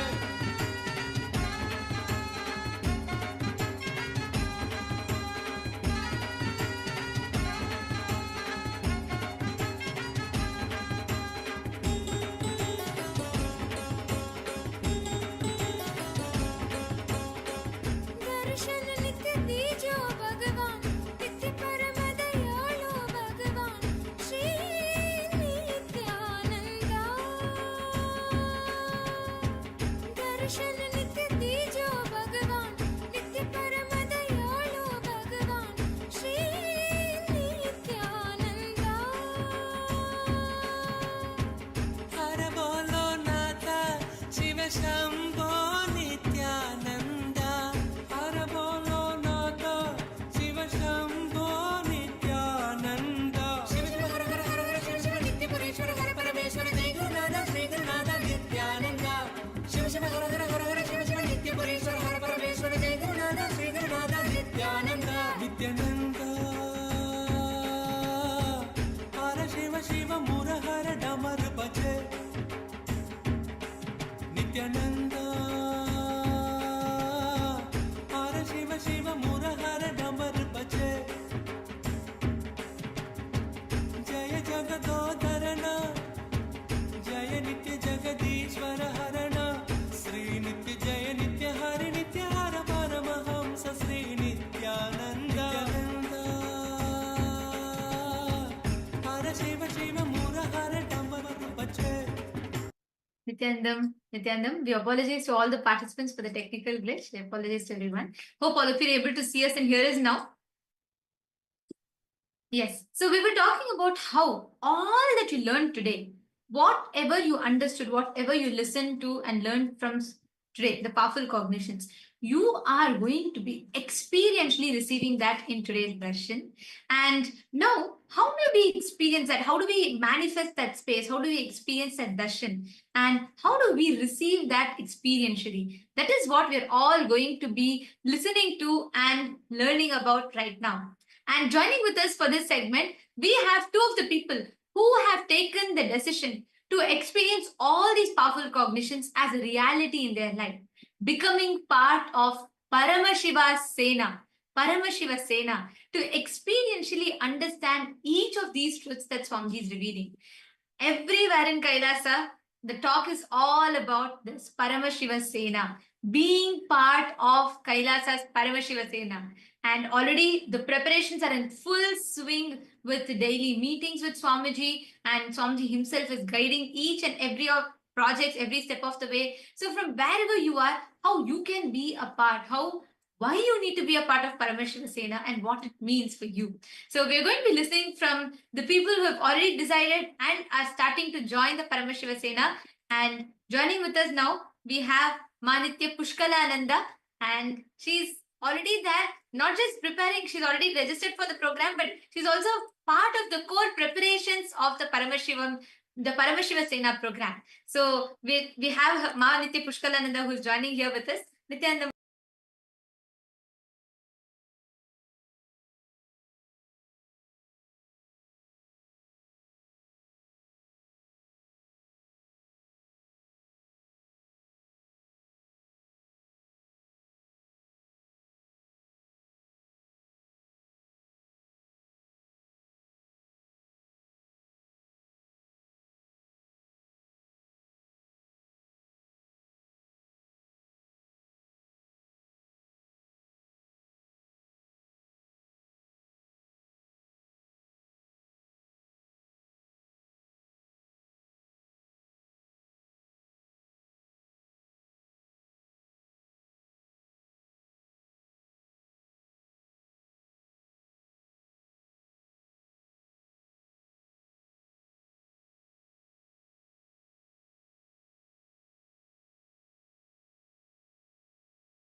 Nithyanandam. Nithyanandam Mapuchkala, welcome. Thank you so much for joining here with us. It's wonderful to have you here. Nithyananda, I'm very excited to be here. Thank you so much. And could you tell a little bit about yourself to all the viewers from where you are and how long you've known Swamiji for? Yeah, absolutely. There's so much I can say when it comes to Swamiji because there's just so many sweet moments and breakthroughs all my life being with Swamiji. But just a short introduction, I've been with Swamiji since year 2009 and I'm currently in the USA. Wow. Okay, 2009. Wow. So actually, I have seen you being part of so many different things, being showered by Swamiji. You have also experienced the physical darshan and so many things. And now you are also the part of Paramashivoham. And Paramashivoham already started, the program has begun. Swamiji is conducting the meetings and like Swamiji himself is planning so many things. So the excitement is really so high as well. I just wanted to ask you, and like I know you're here to share your excitement, your experiences with all of us. Could you just share a little bit about your background in sense of what kind of a professional background you have and what kind of experiences you have had and how you feel today to be a part of this Paramashivoham program? Absolutely. So, you know, Ma, what I can say for me is, as far as my profession goes, I come from different backgrounds. So currently I'm in the public health, I'm working with the public health. And what I can say for me is I've always felt like Swamiji has raised me himself. So it's since I've been with Swamiji, he's prepared me for the outside life, right? And so he's upgraded my lifestyle and the fulfillment in whether it's... Around 5,000 years ago, at the end of Mahabharat War, the ancient enlightened Hindu civilization consisted of 10,000 Hindu traditions, or sampradayas, that existed in 56 Hindu nations, 200 Hindu kingdoms, 1,700 Hindu provinces that covered more than 6 million kilometers square of Asia. The Supreme Pontiff of Hinduism, SPH, Bhagavan Sri Nithyananda Paramashivoham, is the reviver of Kailasa, this ancient enlightened Hindu civilizational nation. Kailasa is an unbroken cultural, religious, historical, civilizational, and sovereign continuation and revival of multiple of these historical Hindu sovereign states and Hindu ecclesiastical entities. The unbroken continuity of these ancient Hindu nations through Kailasa results in the legal recognition of Kailasa as per the international customary law, particularly the doctrine of continuity. The international law, the doctrine of continuity, implies that upheavals and revolutions within a country, changes in government, territorial adjustments, measures taken during military occupation, or other internal transformations do not negate the existence of the country, do not affect the legal personality and international obligations of the country or state. The Vienna Convention on Succession of States in respect of treaties, 1978, addresses these principles of the doctrine of continuity as it outlines international law during situation of state succession or continuation. International law recognizes a state's legal personality by recognizing its identity. This perspective extends even during the period when the given state or country is annexed or occupied by a foreign power. Even in such cases, the legal personality of the state is considered to persist, enabling its subsequent re-establishment. Historical examples dating back to the 18th century include cases like Portugal and Genoa that were re-established after the Vienna Congress of 1815. More recent examples include countries such as Poland, Ethiopia, Czechoslovakia, Albania, and Austria that were re-established after World War II. Even when a nation is deprived of its territory, the nation continues to exist. Its sovereignty and international legal personality continues to persist. The Dalai Lama, as the spiritual and temporal leader of Tibet, exemplifies this principle. In 1959, the Dalai Lama was exiled and forced to flee. Despite the challenges faced, the Dalai Lama continues to advocate for the preservation of Tibetan culture and garners worldwide support for Tibetan autonomy on the global stage. Similarly, from 1309 to 1376, the Pope of Catholicism had been in exile in Avignon. Despite this, he was recognized as the head of state as well as head of the Church, and given full privileges of the position after their return to Rome. Even in 1861, much of the papal territories had been lost, leaving the Pope with no sovereign territory other than the papal residence and related buildings. Yet his temporal powers were still acknowledged. He was recognized as a head of state, and later, the Lateran Treaty of 1929 formally re-established papal sovereignty over the Vatican City. The Sovereign Order of Malta further exemplifies this principle, retaining international recognition as a sovereign entity despite the permanent loss of their territory upon Napoleon's invasion in June 1798. Despite such permanent loss of territory, the sovereignty and the international legal personality of the Sovereign Order of Malta continue to persist. Much later in 1894, the order settled in Rome and acquired two properties, the Magistral Palace and the Magistral Villa that received extraterritorial status. Today, the order maintains diplomatic relations with 112 countries, issues its own diplomatic passports, currency stamps, and vehicle registration plates, and has been granted observer status in the United Nations. All these examples of state re-establishment illustrate the principle of continuity of states, as per international law, that a state's legal personality persists over time. A nation continues to exist even after a complete loss of territory. A far more striking example is of the oceanic countries, which are under the threat of their entire nation being drowned and submerged due to rising sea levels owing to global warming. In response to such existential threat of climate change, Pacific Island nations, including Tuvalu, have enacted constitutional amendments and made international declarations affirming that their nation and their sovereign rights will continue to persist, despite their entire territory being lost to the sea. This proactive stance is highlighted in the Constitution of Tuvalu Act 2023 and the Pacific Islands Forum Declaration of 2021. The Supreme Pontiff of Hinduism, Bhagavan Sri Nithyananda Paramashivoham, through the line of succession is the present 203rd Emperor of the Hindu Sovereign Kingdom of Surangi Samrajya. He was crowned on the 31st of December 2004 at the age of 26. Thus, by very same principles of the doctrine of continuity, through which the international legal personality of Portugal, Genoa, Poland, Ethiopia, Czechoslovakia, Albania, Austria, Vatican, Tibet, Sovereign Order of Malta, and several other nations has been recognized despite having undergone a period of exile, annexation, occupation by a foreign power, or despite loss of territory. The SPH Nithyananda Paramashivoham, through well-established legal and historical facts about the Hindu sovereign state of the Surangi Samrajyam, derives all sovereign rights and powers of the royal lineage of the Surangi Samrajyam as its 203rd sovereign emperor from his inheritance and continuation of the unbroken succession of the kingdom of Surya Vamsa Surangi Samrajyam Sarvanapitha. Surya Vamsa Surangi Samrajyam, through unification with 20 other sovereign Hindu states and sovereign ecclesiastical, historical entities, became part of the United States of Kailasa, which thus became a sovereign, independent juridical state, with the SPH Nithyananda Paramashivoham as the sovereign.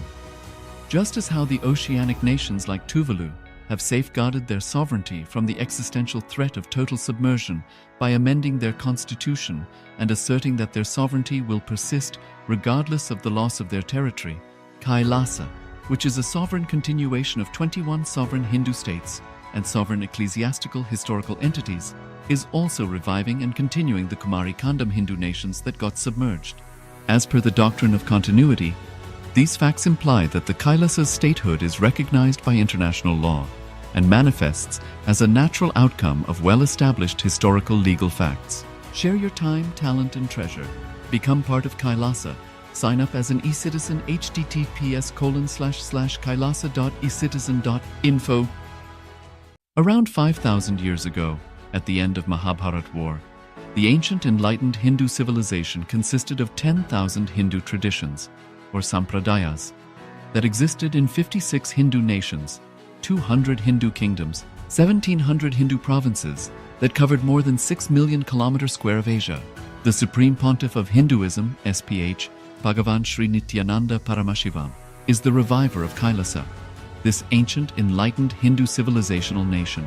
Kailasa is an unbroken cultural, religious, historical, civilizational, and sovereign continuation and revival of multiple of these historical Hindu sovereign states and Hindu ecclesiastical entities.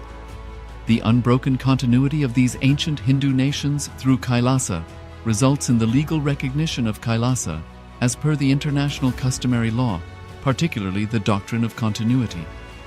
The international law, the doctrine of continuity, implies that upheavals and revolutions within a country, changes in government, territorial adjustments, measures taken during military occupation, or other internal transformations do not negate the existence of the country, do not affect the legal personality and international obligations of the country or state.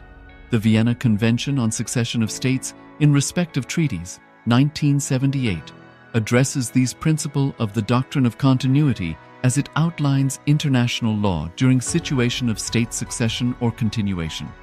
International law recognizes a state's legal personality by recognizing its identity.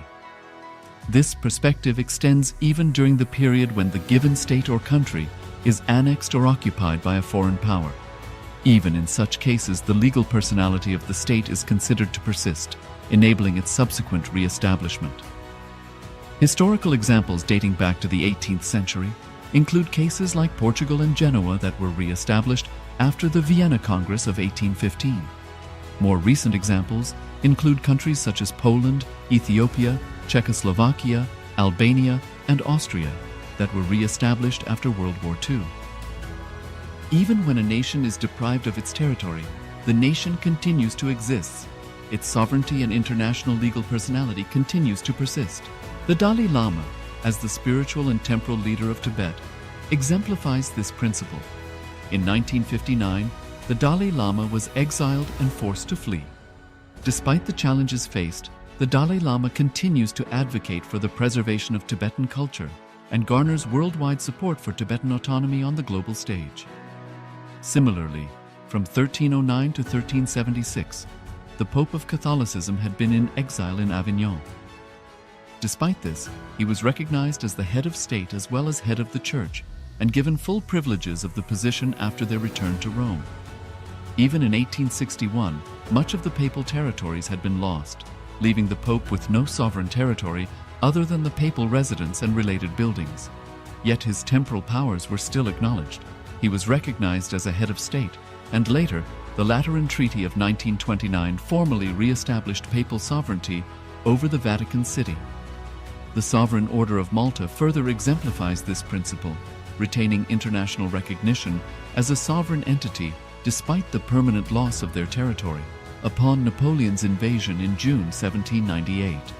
Despite such permanent loss of territory, the sovereignty and the international legal personality of the Sovereign Order of Malta continue to persist.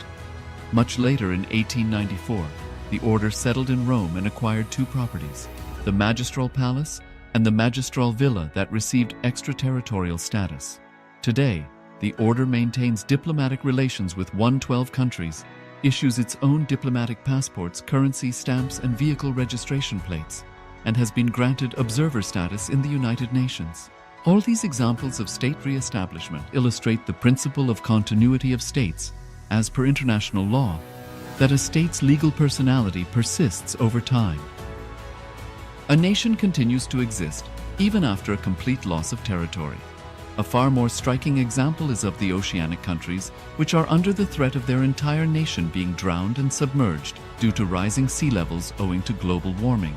In response to such existential threat of climate change, Pacific Island nations, including Tuvalu, have enacted constitutional amendments and made international declarations affirming that their nation and their sovereign rights will continue to persist, despite their entire territory being lost to the sea. This proactive stance is highlighted in the Constitution of Tuvalu Act 2023 and the Pacific Islands Forum Declaration of 2021. The Supreme Pontiff of Hinduism, Bhagavan Sri Nithyananda Paramashivoham, through the line of succession, is the present 203rd Emperor of the Hindu Sovereign Kingdom of Surangi Samrajya. He was crowned on the 31st of December 2004 at the age of 26. Thus, by very same principles of the doctrine of continuity, through which the international legal personality of Portugal, Genoa, Poland. The shortest cut between 2 points is a straight line. we are going to learn the straight line methodology for you to experience this tireless inner space. This science is what Swamiji has taught to all of us today as Nirvikalpa Samadhi. How many of you listen to the sessions? Raise your hands. You all can keep your hands raised. I would like to have a look. How many of you listened to the session on Nirvikalpa Samadhi today? All right. Okay, drop your hands. Ma Wong, you didn't listen? Ma Wong Kalili, Ma Yuvete Shao, you didn't listen today? Alright, you should. If you get time, go back on the YouTube video and watch it because this is very, very important. Many times, the ideas or the cognitions that you are stuck with, it is out of his compassion, Guru comes. He assumes the form to wake you up from your delusion. There's a very beautiful story that happens. How an avatar, the Guru, wakes you up from all your delusions. He wakes you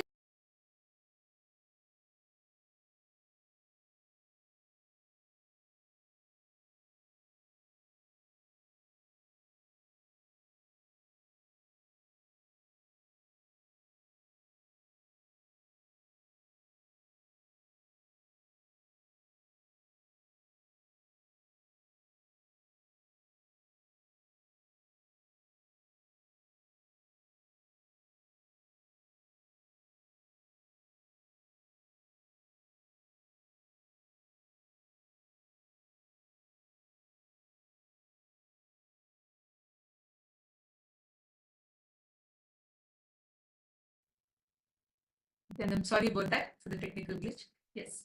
So there's another beautiful story. One day, a guru and a disciple is walking by the banks of a river. And the disciple is a very sincere disciple. He's been connected to the master for a long time. What happens is, on the way, as the guru is walking, the disciple slips and falls into the river. He falls into the water and he's terrified. This guy doesn't know swimming and he can't swim and he is terrified. So he starts like trying to beat the water and he tries to come up and he says, he starts screaming.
Nithyananda Hara Shiva Shiva Murahara Damar Bhaje Nithyananda Hara Shiva Shiva Murahara Damar Bhaje Jaya Jagadodharana Jaya Nitya Jagadishwara Harana Shri Nitya Jaya Nitya Hara Paramahamsa Shri Nithyananda Hara Shiva Shiva Murahara Damar Bhaje Nithyananda Hara Shiva Shiva Murahara Damar Bhaje Jaya Jagadodharana Jaya Nitya Jagadishwara Harana Jaya Nitya Jagadishwara Harana Shri Nitya Jaya Nitya Hara Paramahamsa Shri Nithyananda Hara Shiva Shiva Murahara Damar Bhaje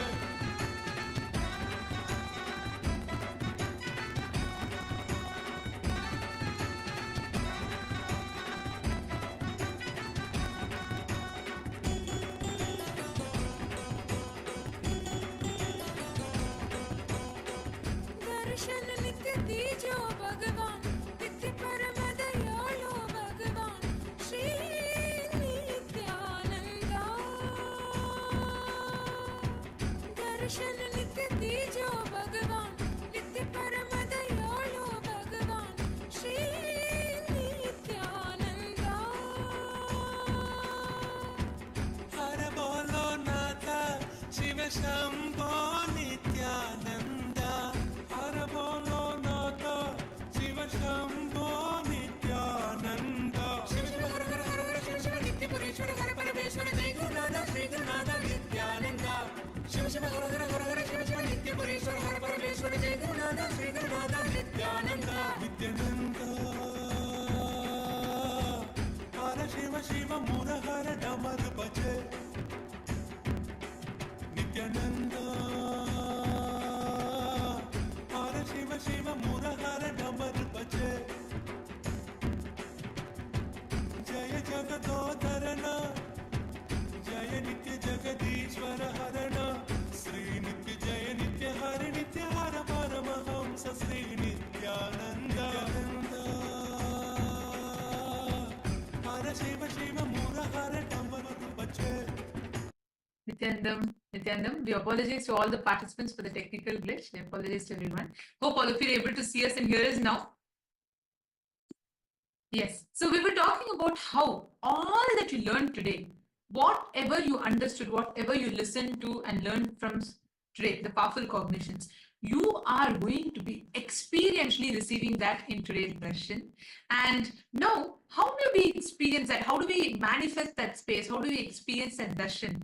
And how do we receive that experientially? That is what we're all going to be listening to and learning about right now.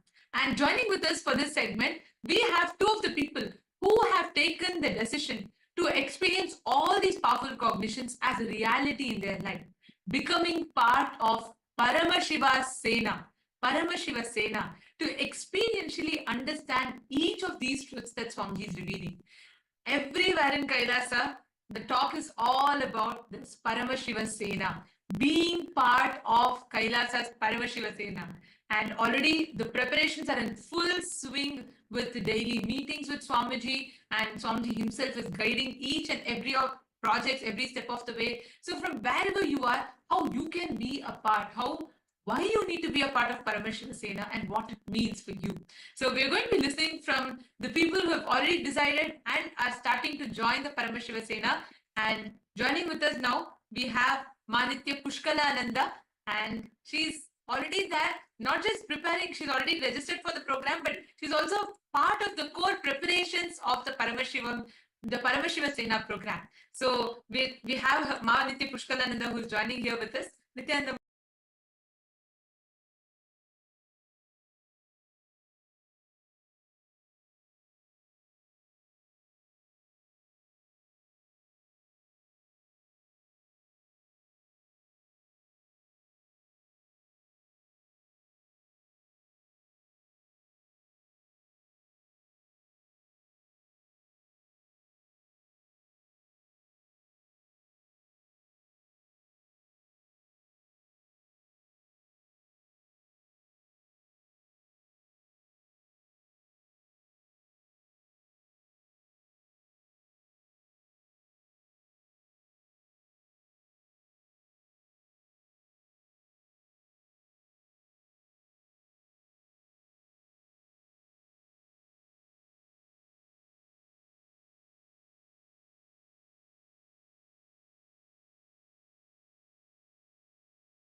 Nithyanandam, Nithyanandam Mapushkala, welcome. Thank you so much for joining here with us. It's wonderful to have you here.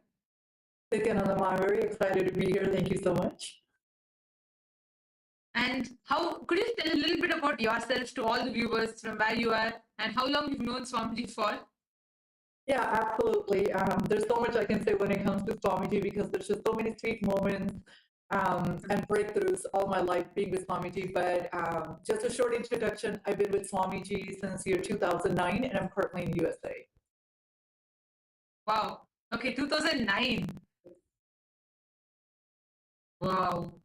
So actually, I have seen you being part of so many different things, being showered by Swamiji. You have also experienced the physical darshan and so many things.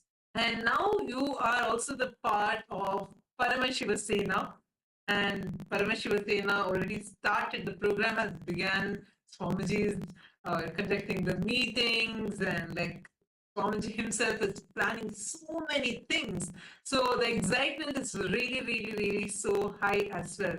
I just wanted to ask you, and like I know you're here to share your excitement, your experiences with all of us.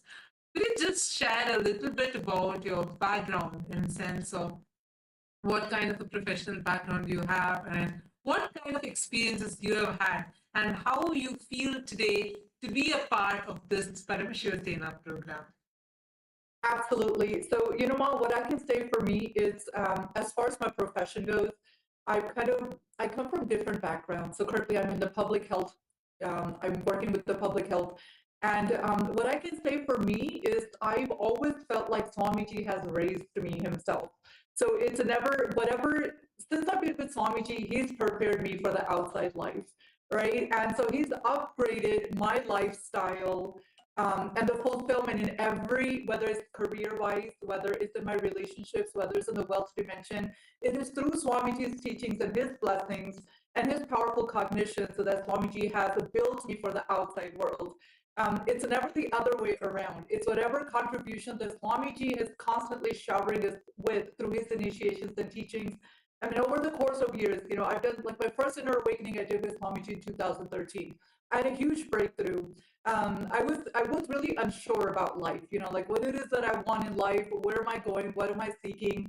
But when Swamiji gave me the right inner image about myself, I understood that the most powerful, empowering experience to me is experiencing my Paramashivoham, to want to manifest Swamiji, to be just like that. And naturally, that is flowering everywhere in the outside world in all the dimensions of my life. So as far as the background goes, it's always been empowered by Swamiji and Swamiji's teaching. So beautiful. So now, have you attended any Kumbh Mela prior? How was it for you? How was it now, especially now when you're seeing these beautiful videos behind? How do you feel just even remembering those moments? How was it for you? Great thing. Yes, Nithyananda, sorry about that.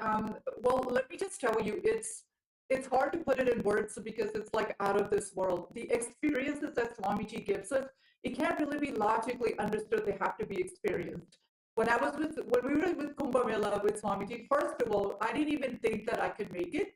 And so I wrote to Swamiji, you know, for blessings to make it. And Swamiji totally blessed and said that, you know, all the obstacles will be removed. So I was able to attend the Kumbh Mela at that time with my daughter.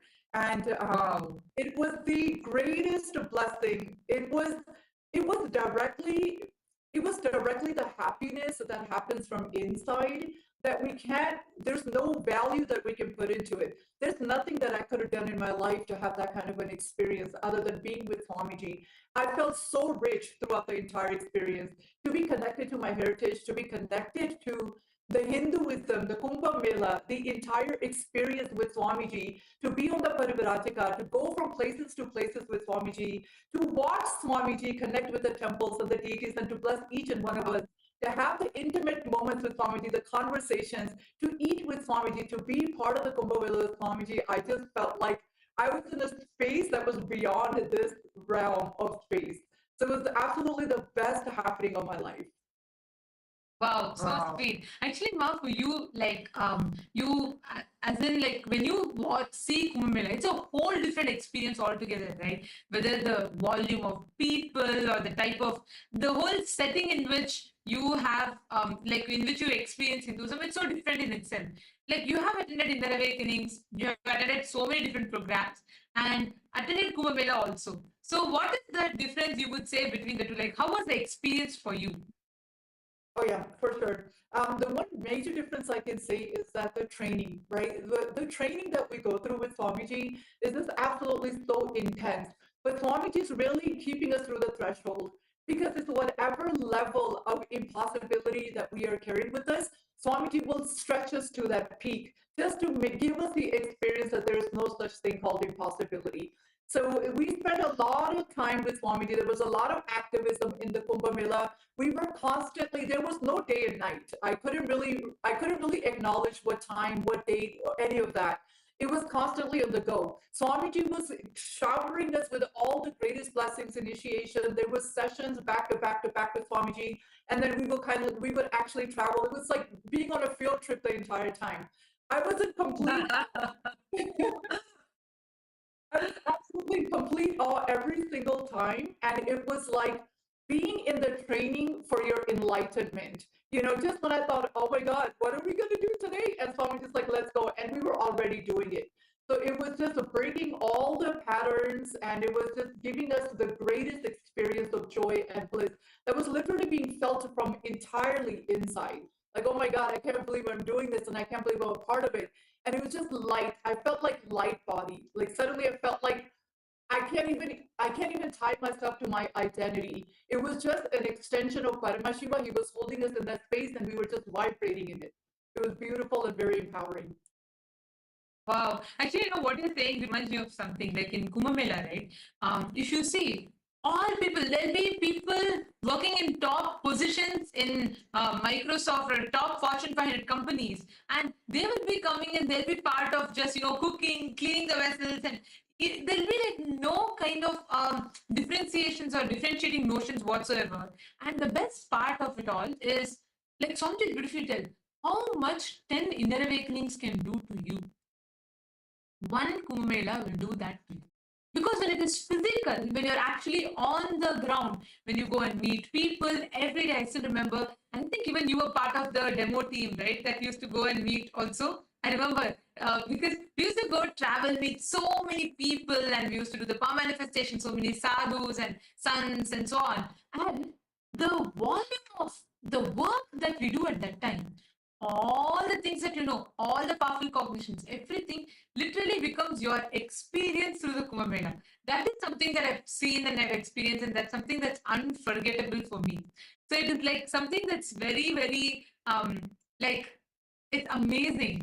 And one more thing I wanted to ask you, Ma, see, you are like a Hindu, but you live in the US. Not all Hindus, like before meeting Swamiji, right? I'm sure that as Hindu, we would have not had access to authentic Hinduism globally, wherever we are, because of so many things, right? And how is it for you now when you are experiencing, like, how was your life as a Hindu before meeting Swamiji and your life as a Hindu after meeting Swamiji? Because now I know, like, how so actively you participate in the LA temple and you're part of so many things that happens there, right? So how would you describe life before Swamiji as a Hindu, life after Swamiji as a Hindu?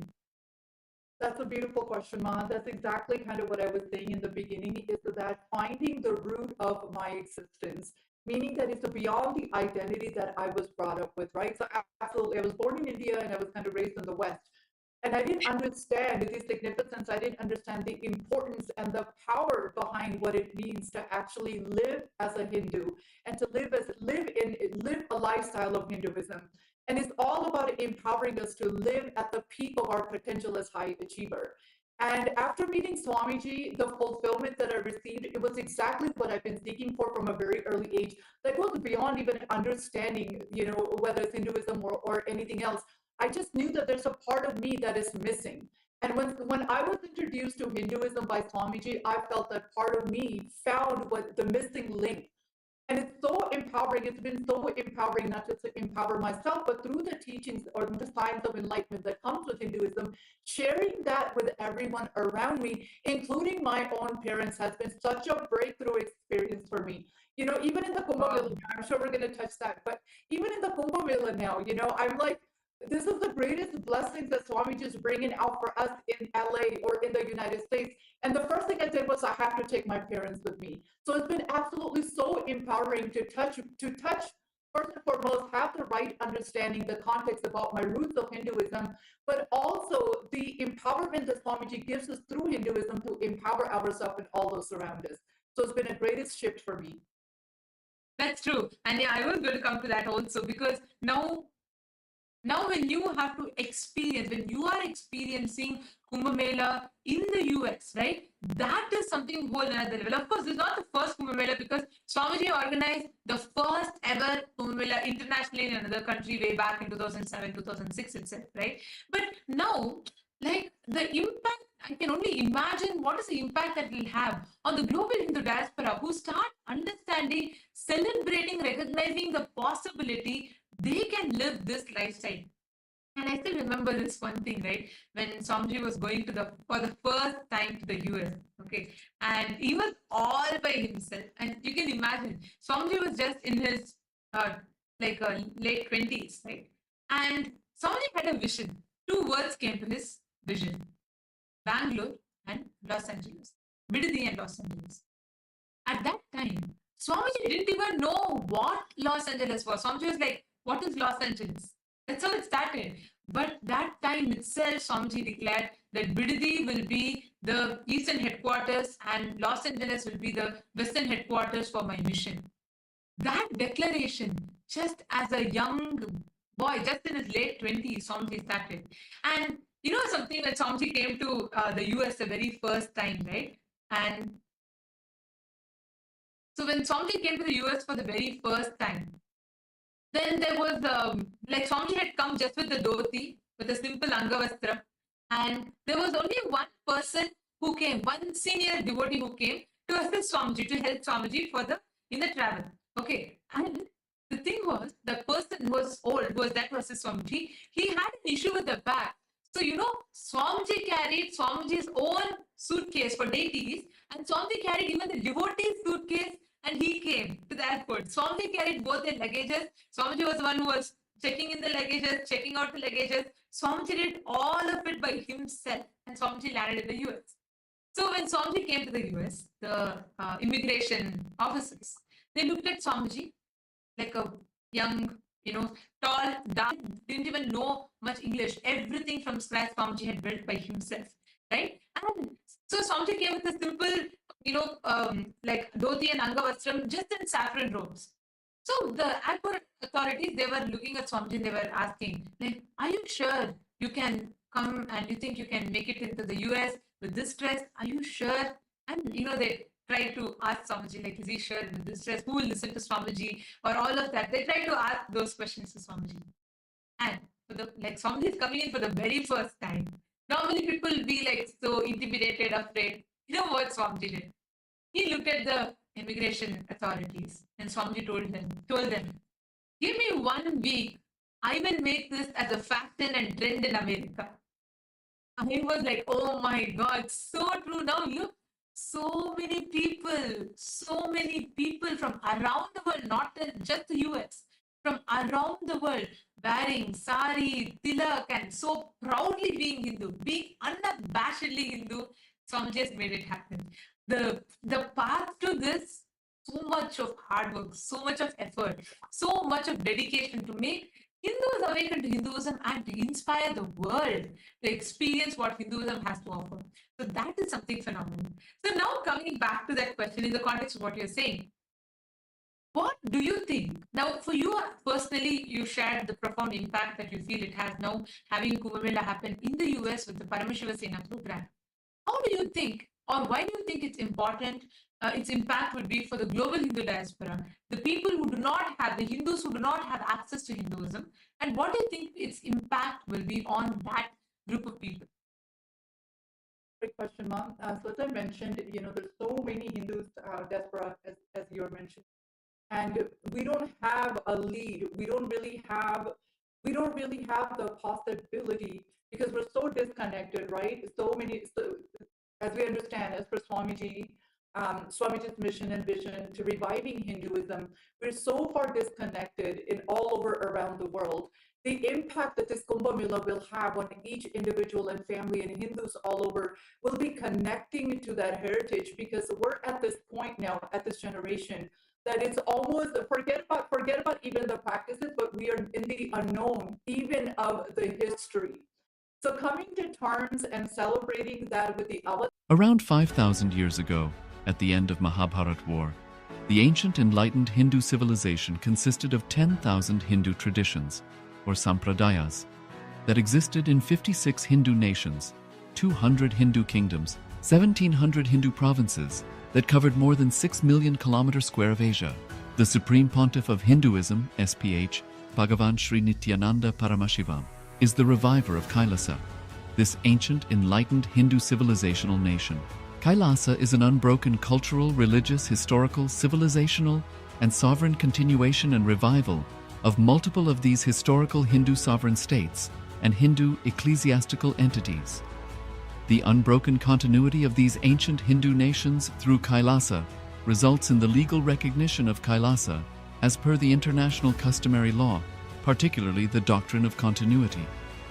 The international law, the doctrine of continuity, implies that upheavals and revolutions within a country, changes in government, territorial adjustments, measures taken during military occupation, or other internal transformations do not negate the existence of the country, do not affect the legal personality and international obligations of the country or state. The Vienna Convention on Succession of States in respect of treaties, 1978, addresses these principles of the doctrine of continuity as it outlines international law during situation of state succession or continuation. International law recognizes a state's legal personality by recognizing its identity. This perspective extends even during the period when the given state or country is annexed or occupied by a foreign power. Even in such cases, the legal personality of the state is considered to persist, enabling its subsequent re-establishment. Historical examples dating back to the 18th century include cases like Portugal and Genoa that were re-established after the Vienna Congress of 1815. More recent examples include countries such as Poland, Ethiopia, Czechoslovakia, Albania, and Austria that were re-established after World War II. Even when a nation is deprived of its territory, the nation continues to exist. Its sovereignty and international legal personality continues to persist. The Dalai Lama, as the spiritual and temporal leader of Tibet, exemplifies this principle. In 1959, the Dalai Lama was exiled and forced to flee. Despite the challenges faced, the Dalai Lama continues to advocate for the preservation of Tibetan culture and garners worldwide support for Tibetan autonomy on the global stage. Similarly, from 1309 to 1376, the Pope of Catholicism had been in exile in Avignon. Despite this, he was recognized as the head of state as well as head of the church and given full privileges of the position after their return to Rome. Even in 1861, much of the papal territories had been lost, leaving the Pope with no sovereign territory other than the papal residence and related buildings. Yet his temporal powers were still acknowledged. He was recognized as a head of state, and later, the Lateran Treaty of 1929 formally re-established papal sovereignty over the Vatican City. The Sovereign Order of Malta further exemplifies this principle, retaining international recognition as a sovereign entity despite the permanent loss of their territory upon Napoleon's invasion in June 1798. Despite such permanent loss of territory, the sovereignty and the international legal personality of the Sovereign Order of Malta continue to persist. Much later in 1894, the order settled in Rome and acquired two properties, the Magistral Palace and the Magistral Villa that received extraterritorial status. Today, the order maintains diplomatic relations with 112 countries, issues its own diplomatic passports, currency, stamps, and vehicle registration plates, and has been granted observer status in the United Nations. All these examples of state re-establishment illustrate the principle of continuity of states, as per international law, that a state's legal personality persists over time. A nation continues to exist even after a complete loss of territory. A far more striking example is of the oceanic countries, which are under the threat of their entire nation being drowned and submerged due to rising sea levels owing to global warming. In response to such existential threat of climate change, Pacific Island nations, including Tuvalu, have enacted constitutional amendments and made international declarations affirming that their nation and their sovereign rights will continue to persist, despite their entire territory being lost to the sea. This proactive stance is highlighted in the Constitution of Tuvalu Act 2023 and the Pacific Islands Forum Declaration of 2021. The Supreme Pontiff of Hinduism, Bhagavan Sri Nithyananda Paramashivoham, through the line of succession, is the present 203rd Emperor of the Hindu Sovereign Kingdom of Surangi Samrajya. He was crowned on the 31st of December 2004 at the age of 26. Thus, by very same principles of the doctrine of continuity, through which the international legal personality of Portugal, Genoa, Poland, Ethiopia, Czechoslovakia, Albania, Austria, Vatican, Tibet, Sovereign Order of Malta, and several other nations has been recognized despite having undergone a period of exile, annexation, occupation by a foreign power, or despite loss of territory. The SPH Nithyananda Paramashivoham, through well-established legal and historical facts about the Hindu sovereign state of the Surangi Samrajyam, derives all sovereign rights and powers of the royal lineage of the Surangi Samrajyam as its 203rd sovereign emperor from his inheritance and continuation of the unbroken succession of the kingdom of Surya Vamsa Surangi Samrajyam Sarvanapitha. Surya Vamsa Surangi Samrajyam, through unification with 20 other sovereign Hindu states and sovereign ecclesiastical, historical entities, became part of the United States of Kailasa, which thus became a sovereign, independent juridical state, with the SPH Nithyananda Paramashivoham as the sovereign. Just as how the oceanic nations like Tuvalu have safeguarded their sovereignty from the existential threat of total submersion by amending their constitution and asserting that their sovereignty will persist regardless of the loss of their territory, Kailasa, which is a sovereign continuation of 21 sovereign Hindu states and sovereign ecclesiastical historical entities, is also reviving and continuing the Kumari Kandam Hindu nations that got submerged. As per the doctrine of continuity, these facts imply that the Kailasa's statehood is recognized by international law and manifests as a natural outcome of well-established historical legal facts. Share your time, talent, and treasure. Become part of Kailasa.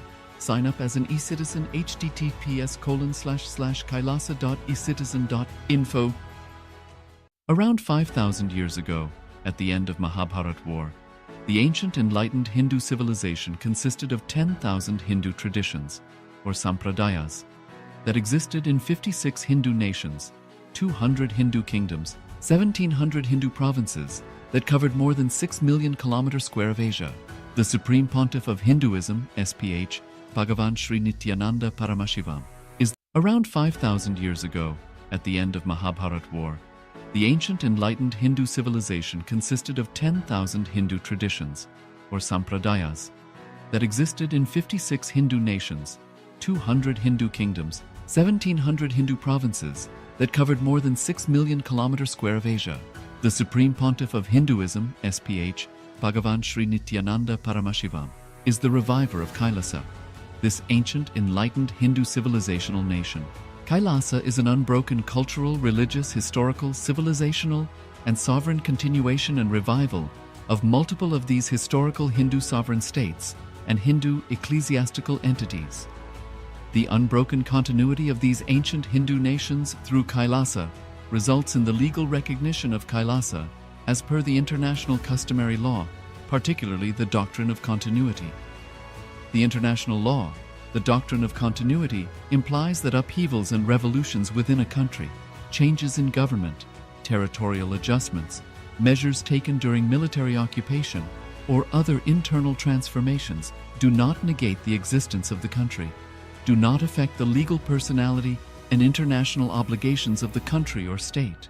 The Vienna Convention on Succession of States in Respect of Treaties, 1978, addresses these principles of the doctrine of continuity as it outlines international law during situation of state succession or continuation. International law recognizes a state's legal personality by recognizing its identity.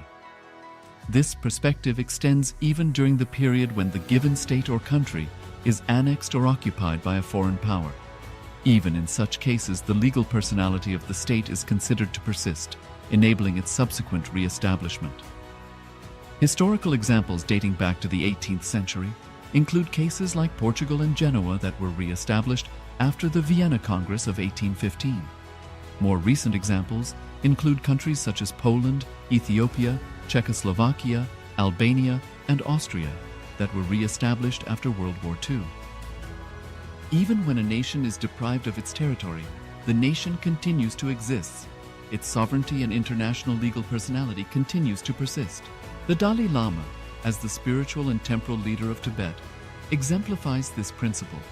In 1959, the Dalai Lama was exiled and forced to flee. Despite the challenges faced, the Dalai Lama continues to advocate for the preservation of Tibetan culture and garners worldwide support for Tibetan autonomy on the global stage. Similarly, from 1309 to 1376, the Pope of Catholicism had been in exile in Avignon. Despite this, he was recognized as the head of state as well as head of the church and given full privileges of the position after their return to Rome. Even in 1861, much of the papal territories had been lost, leaving the Pope with no sovereign territory other than the papal residence and related buildings. Yet his temporal powers were still acknowledged. He was recognized as a head of state, and later, the Lateran Treaty of 1929 formally re-established papal sovereignty over the Vatican City. The Sovereign Order of Malta further exemplifies this principle, retaining international recognition as a sovereign entity despite the permanent loss of their territory upon Napoleon's invasion in June 1798. Despite such permanent loss of territory, the sovereignty and the international legal personality of the Sovereign Order of Malta continue to persist. Much later in 1894, the order settled in Rome and acquired two properties, the Magistral Palace and the Magistral Villa that received extraterritorial status.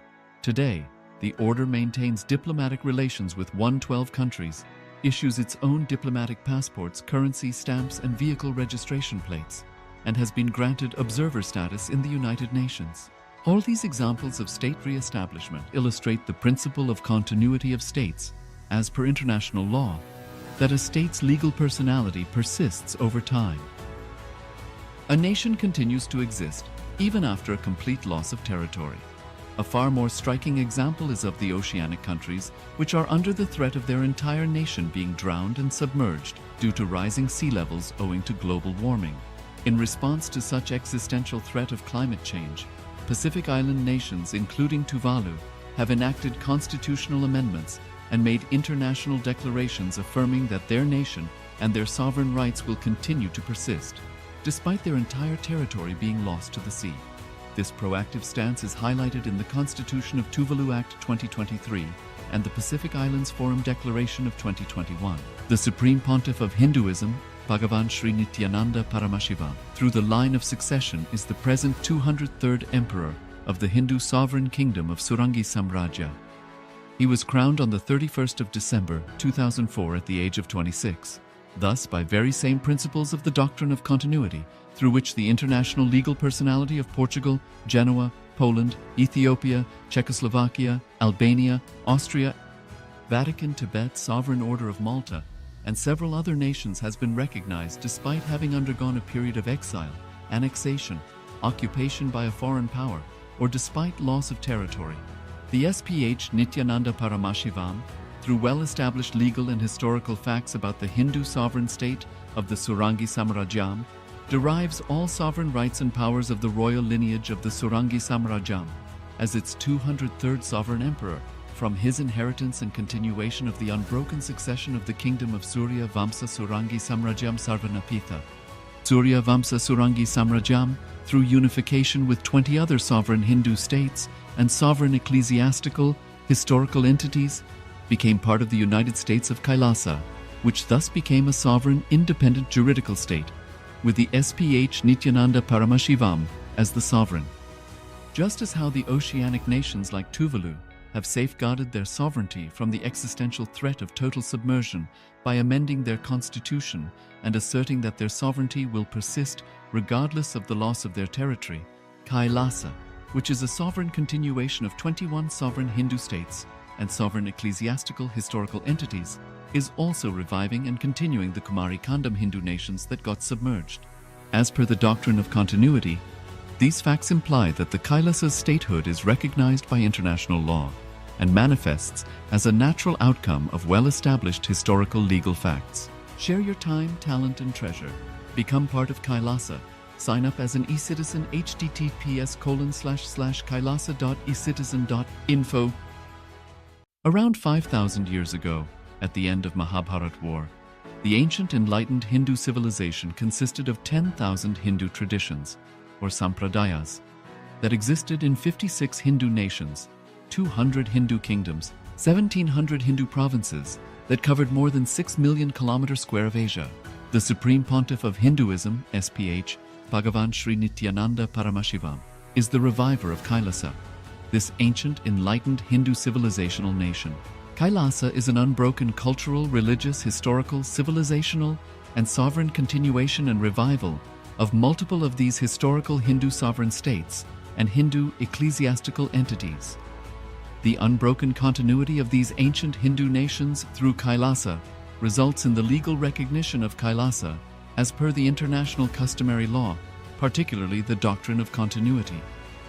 The international law, the doctrine of continuity, implies that upheavals and revolutions within a country, changes in government, territorial adjustments, measures taken during military occupation, or other internal transformations do not negate the existence of the country, do not affect the legal personality and international obligations of the country or state.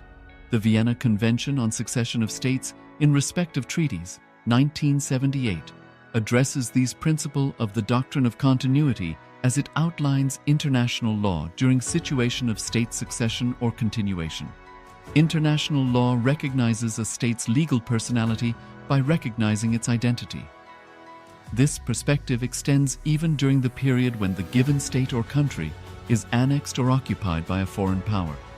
Even in such cases, the legal personality of the state is considered to persist, enabling its subsequent re-establishment. Historical examples dating back to the 18th century include cases like Portugal and Genoa that were re-established after the Vienna Congress of 1815. More recent examples include countries such as Poland, Ethiopia, Czechoslovakia, Albania, and Austria that were re-established after World War II.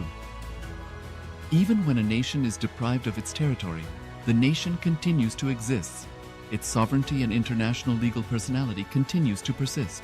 The Dalai Lama, as the spiritual and temporal leader of Tibet, exemplifies this principle. In 1959, the Dalai Lama was exiled and forced to flee. Despite the challenges faced, the Dalai Lama continues to advocate for the preservation of Tibetan culture and garners worldwide support for Tibetan autonomy on the global stage. Similarly, from 1309 to 1376, the Pope of Catholicism had been in exile in Avignon. Despite this, he was recognized as the head of state as well as head of the church and given full privileges of the position after their return to Rome. Even in 1861, much of the papal territories had been lost, leaving the Pope with no sovereign territory other than the papal residence and related buildings. Yet his temporal powers were still acknowledged. He was recognized as a head of state, and later, the Lateran Treaty of 1929 formally re-established papal sovereignty over the Vatican City. The Sovereign Order of Malta further exemplifies this principle, retaining international recognition as a sovereign entity despite the permanent loss of their territory upon Napoleon's invasion in June 1798. Despite such permanent loss of territory, the sovereignty and the international legal personality of the Sovereign Order of Malta continue to persist.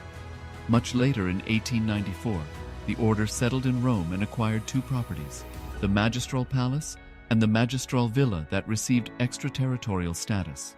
Today, the order maintains diplomatic relations with 112 countries, issues its own diplomatic passports, currency, stamps, and vehicle registration plates, and has been granted observer status in the United Nations. All these examples of state re-establishment illustrate the principle of continuity of states, as per international law, that a state's legal personality persists over time. A nation continues to exist even after a complete loss of territory. A far more striking example is of the oceanic countries, which are under the threat of their entire nation being drowned and submerged due to rising sea levels owing to global warming. In response to such existential threat of climate change, Pacific Island nations, including Tuvalu, have enacted constitutional amendments and made international declarations affirming that their nation and their sovereign rights will continue to persist, despite their entire territory being lost to the sea. This proactive stance is highlighted in the Constitution of Tuvalu Act 2023 and the Pacific Islands Forum Declaration of 2021. The Supreme Pontiff of Hinduism, Bhagavan Sri Nithyananda Paramashivoham, through the line of succession is the present 203rd Emperor of the Hindu Sovereign Kingdom of Surangi Samrajya. He was crowned on the 31st of December 2004 at the age of 26. Thus, by very same principles of the doctrine of continuity, through which the international legal personality of Portugal, Genoa, Poland, Ethiopia, Czechoslovakia, Albania, Austria, Vatican, Tibet, Sovereign Order of Malta, and several other nations has been recognized despite having undergone a period of exile, annexation, occupation by a foreign power, or despite loss of territory. The SPH Nithyananda Paramashivoham, through well-established legal and historical facts about the Hindu sovereign state of the Surangi Samrajyam, derives all sovereign rights and powers of the royal lineage of the Surangi Samrajyam as its 203rd sovereign emperor from his inheritance and continuation of the unbroken succession of the kingdom of Surya Vamsa Surangi Samrajyam Sarvanapitha. Surya Vamsa Surangi Samrajyam, through unification with 20 other sovereign Hindu states and sovereign ecclesiastical, historical entities, became part of the United States of Kailasa, which thus became a sovereign, independent juridical state, with the SPH Nithyananda Paramashivoham as the sovereign. Just as how the oceanic nations like Tuvalu have safeguarded their sovereignty from the existential threat of total submersion by amending their constitution and asserting that their sovereignty will persist regardless of the loss of their territory, Kailasa, which is a sovereign continuation of 21 sovereign Hindu states and sovereign ecclesiastical historical entities, is also reviving and continuing the Kumari Kandam Hindu nations that got submerged. As per the doctrine of continuity, these facts imply that the Kailasa's statehood is recognized by international law and manifests as a natural outcome of well-established historical legal facts. Share your time, talent, and treasure. Become part of Kailasa. Sign up as an eCitizen https://kailasa.ecitizen.info. Around 5,000 years ago, at the end of Mahabharat War, the ancient enlightened Hindu civilization consisted of 10,000 Hindu traditions, or sampradayas, that existed in 56 Hindu nations, 200 Hindu kingdoms, 1,700 Hindu provinces that covered more than 6 million kilometers square of Asia. The Supreme Pontiff of Hinduism, SPH, Bhagavan Sri Nithyananda Paramashivoham, is the reviver of Kailasa, this ancient, enlightened Hindu civilizational nation. Kailasa is an unbroken cultural, religious, historical, civilizational, and sovereign continuation and revival of multiple of these historical Hindu sovereign states and Hindu ecclesiastical entities. The unbroken continuity of these ancient Hindu nations through Kailasa results in the legal recognition of Kailasa as per the international customary law, particularly the doctrine of continuity.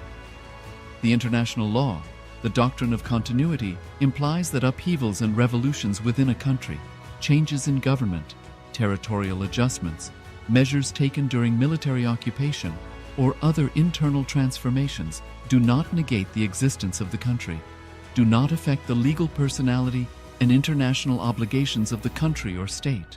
The Vienna Convention on Succession of States in respect of treaties, 1978, addresses these principles of the doctrine of continuity as it outlines international law during situation of state succession or continuation. International law recognizes a state's legal personality by recognizing its identity. This perspective extends even during the period when the given state or country is annexed or occupied by a foreign power. Even in such cases, the legal personality of the state is considered to persist, enabling its subsequent re-establishment.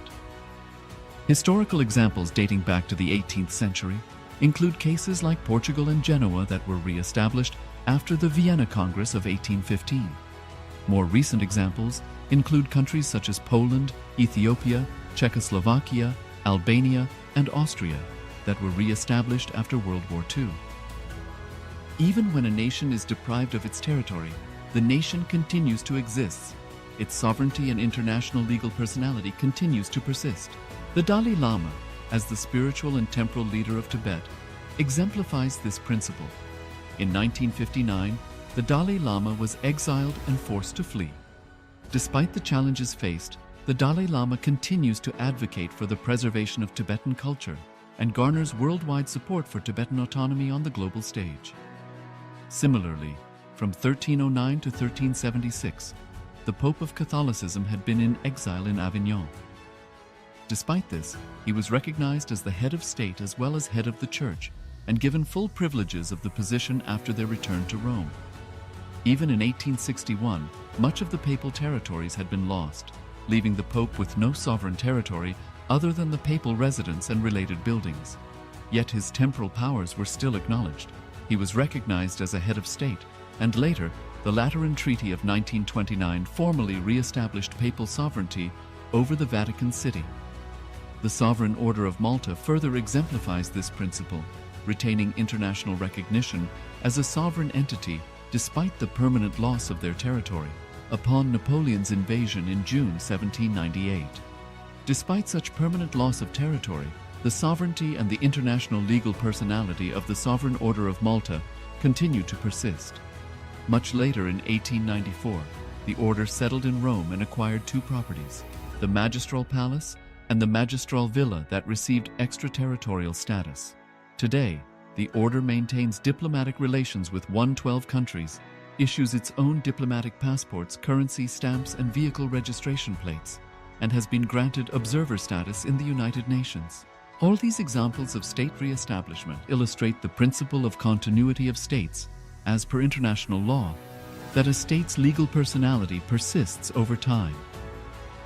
A nation continues to exist even after a complete loss of territory. A far more striking example is of the oceanic countries, which are under the threat of their entire nation being drowned and submerged due to rising sea levels owing to global warming. In response to such existential threat of climate change, Pacific Island nations, including Tuvalu, have enacted constitutional amendments and made international declarations affirming that their nation and their sovereign rights will continue to persist, despite their entire territory being lost to the sea. This proactive stance is highlighted in the Constitution of Tuvalu Act 2023 and the Pacific Islands Forum Declaration of 2021. The Supreme Pontiff of Hinduism, Bhagavan Sri Nithyananda Paramashivoham, through the line of succession is the present 203rd Emperor of the Hindu Sovereign Kingdom of Surangi Samrajya. He was crowned on the 31st of December 2004 at the age of 26. Thus, by very same principles of the doctrine of continuity, through which the international legal personality of Portugal, Genoa, Poland, Ethiopia, Czechoslovakia, Albania, Austria, Vatican, Tibet, Sovereign Order of Malta, and several other nations has been recognized despite having undergone a period of exile, annexation, occupation by a foreign power, or despite loss of territory. The SPH Nithyananda Paramashivoham, through well-established legal and historical facts about the Hindu sovereign state of the Surangi Samrajyam, derives all sovereign rights and powers of the royal lineage of the Surangi Samrajyam as its 203rd sovereign emperor from his inheritance and continuation of the unbroken succession of the kingdom of Surya Vamsa Surangi Samrajyam Sarvanapitha. Surya Vamsa Surangi Samrajyam, through unification with 20 other sovereign Hindu states and sovereign ecclesiastical, historical entities, became part of the United States of Kailasa, which thus became a sovereign, independent juridical state, with the SPH Nithyananda Paramashivoham as the sovereign. Just as how the oceanic nations like Tuvalu have safeguarded their sovereignty from the existential threat of total submersion by amending their constitution and asserting that their sovereignty will persist regardless of the loss of their territory, Kailasa, which is a sovereign continuation of 21 sovereign Hindu states and sovereign ecclesiastical historical entities, is also reviving and continuing the Kumari Kandam Hindu nations that got submerged. As per the doctrine of continuity, These facts imply that the Kailasa's statehood is recognized by international law and manifests as a natural outcome of well-established historical legal facts. Share your time, talent, and treasure. Become part of Kailasa. Sign up as an eCitizen https://kailasa.ecitizen.info. Around 5,000 years ago, at the end of Mahabharat War, the ancient enlightened Hindu civilization consisted of 10,000 Hindu traditions, or sampradayas, that existed in 56 Hindu nations, 200 Hindu kingdoms, 1,700 Hindu provinces that covered more than 6 million kilometers square of Asia. The Supreme Pontiff of Hinduism, SPH, Bhagavan Sri Nithyananda Paramashivoham, is the reviver of Kailasa, this ancient enlightened Hindu civilizational nation. Kailasa is an unbroken cultural, religious, historical, civilizational, and sovereign continuation and revival of multiple of these historical Hindu sovereign states and Hindu ecclesiastical entities. The unbroken continuity of these ancient Hindu nations through Kailasa results in the legal recognition of Kailasa as per the international customary law, particularly the doctrine of continuity. The international law, the doctrine of continuity, implies that upheavals and revolutions within a country, changes in government, territorial adjustments, measures taken during military occupation, or other internal transformations do not negate the existence of the country, do not affect the legal personality and international obligations of the country or state. The Vienna Convention on Succession of States in respect of treaties, 1978, addresses these principles of the doctrine of continuity as it outlines international law during situation of state succession or continuation. International law recognizes a state's legal personality by recognizing its identity. This perspective extends even during the period when the given state or country is annexed or occupied by a foreign power. Even in such cases, the legal personality of the state is considered to persist, enabling its subsequent re-establishment. Historical examples dating back to the 18th century include cases like Portugal and Genoa that were re-established after the Vienna Congress of 1815. More recent examples include countries such as Poland, Ethiopia, Czechoslovakia, Albania, and Austria that were re-established after World War II.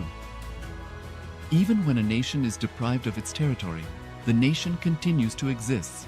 Its sovereignty and international legal personality continues to persist.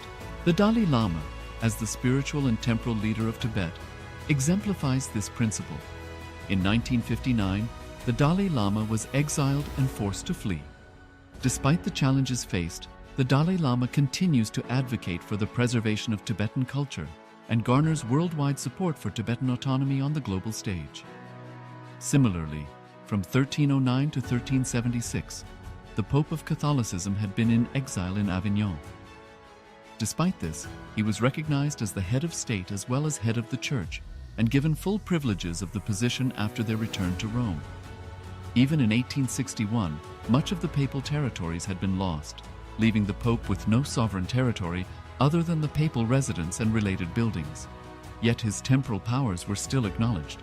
He was recognized as a head of state, and later, the Lateran Treaty of 1929 formally re-established papal sovereignty over the Vatican City. The Sovereign Order of Malta further exemplifies this principle, retaining international recognition as a sovereign entity despite the permanent loss of their territory upon Napoleon's invasion in June 1798. Despite such permanent loss of territory, the sovereignty and the international legal personality of the Sovereign Order of Malta continue to persist. Much later in 1894, the order settled in Rome and acquired two properties, the Magistral Palace and the Magistral Villa that received extraterritorial status. Today, the order maintains diplomatic relations with 112 countries, issues its own diplomatic passports, currency, stamps, and vehicle registration plates, and has been granted observer status in the United Nations. All these examples of state re-establishment illustrate the principle of continuity of states, as per international law, that a state's legal personality persists over time. A nation continues to exist even after a complete loss of territory. A far more striking example is of the oceanic countries, which are under the threat of their entire nation being drowned and submerged due to rising sea levels owing to global warming. In response to such existential threat of climate change, Pacific Island nations, including Tuvalu, have enacted constitutional amendments and made international declarations affirming that their nation and their sovereign rights will continue to persist, despite their entire territory being lost to the sea. This proactive stance is highlighted in the Constitution of Tuvalu Act 2023 and the Pacific Islands Forum Declaration of 2021. The Supreme Pontiff of Hinduism, Bhagavan Sri Nithyananda Paramashivoham, through the line of succession is the present 203rd Emperor of the Hindu Sovereign Kingdom of Surangi Samrajya. He was crowned on the 31st of December 2004 at the age of 26. Thus, by very same principles of the doctrine of continuity, through which the international legal personality of Portugal, Genoa, Poland, Ethiopia, Czechoslovakia, Albania, Austria, Vatican, Tibet, Sovereign Order of Malta, and several other nations has been recognized despite having undergone a period of exile, annexation, occupation by a foreign power, or despite loss of territory. The SPH Nithyananda Paramashivoham, through well-established legal and historical facts about the Hindu sovereign state of the Surangi Samrajyam, derives all sovereign rights and powers of the royal lineage of the Surangi Samrajyam as its 203rd sovereign emperor, from his inheritance and continuation of the unbroken succession of the kingdom of Surya Vamsa Surangi Samrajyam Sarvanapitha. Surya Vamsa Surangi Samrajyam, through unification with 20 other sovereign Hindu states and sovereign ecclesiastical, historical entities, became part of the United States of Kailasa, which thus became a sovereign independent juridical state, with the SPH Nithyananda Paramashivoham as the sovereign. Just as how the oceanic nations like Tuvalu have safeguarded their sovereignty from the existential threat of total submersion by amending their constitution and asserting that their sovereignty will persist regardless of the loss of their territory, Kailasa, which is a sovereign continuation of 21 sovereign Hindu states and sovereign ecclesiastical historical entities, is also reviving and continuing the Kumari Kandam Hindu nations that got submerged. As per the doctrine of continuity,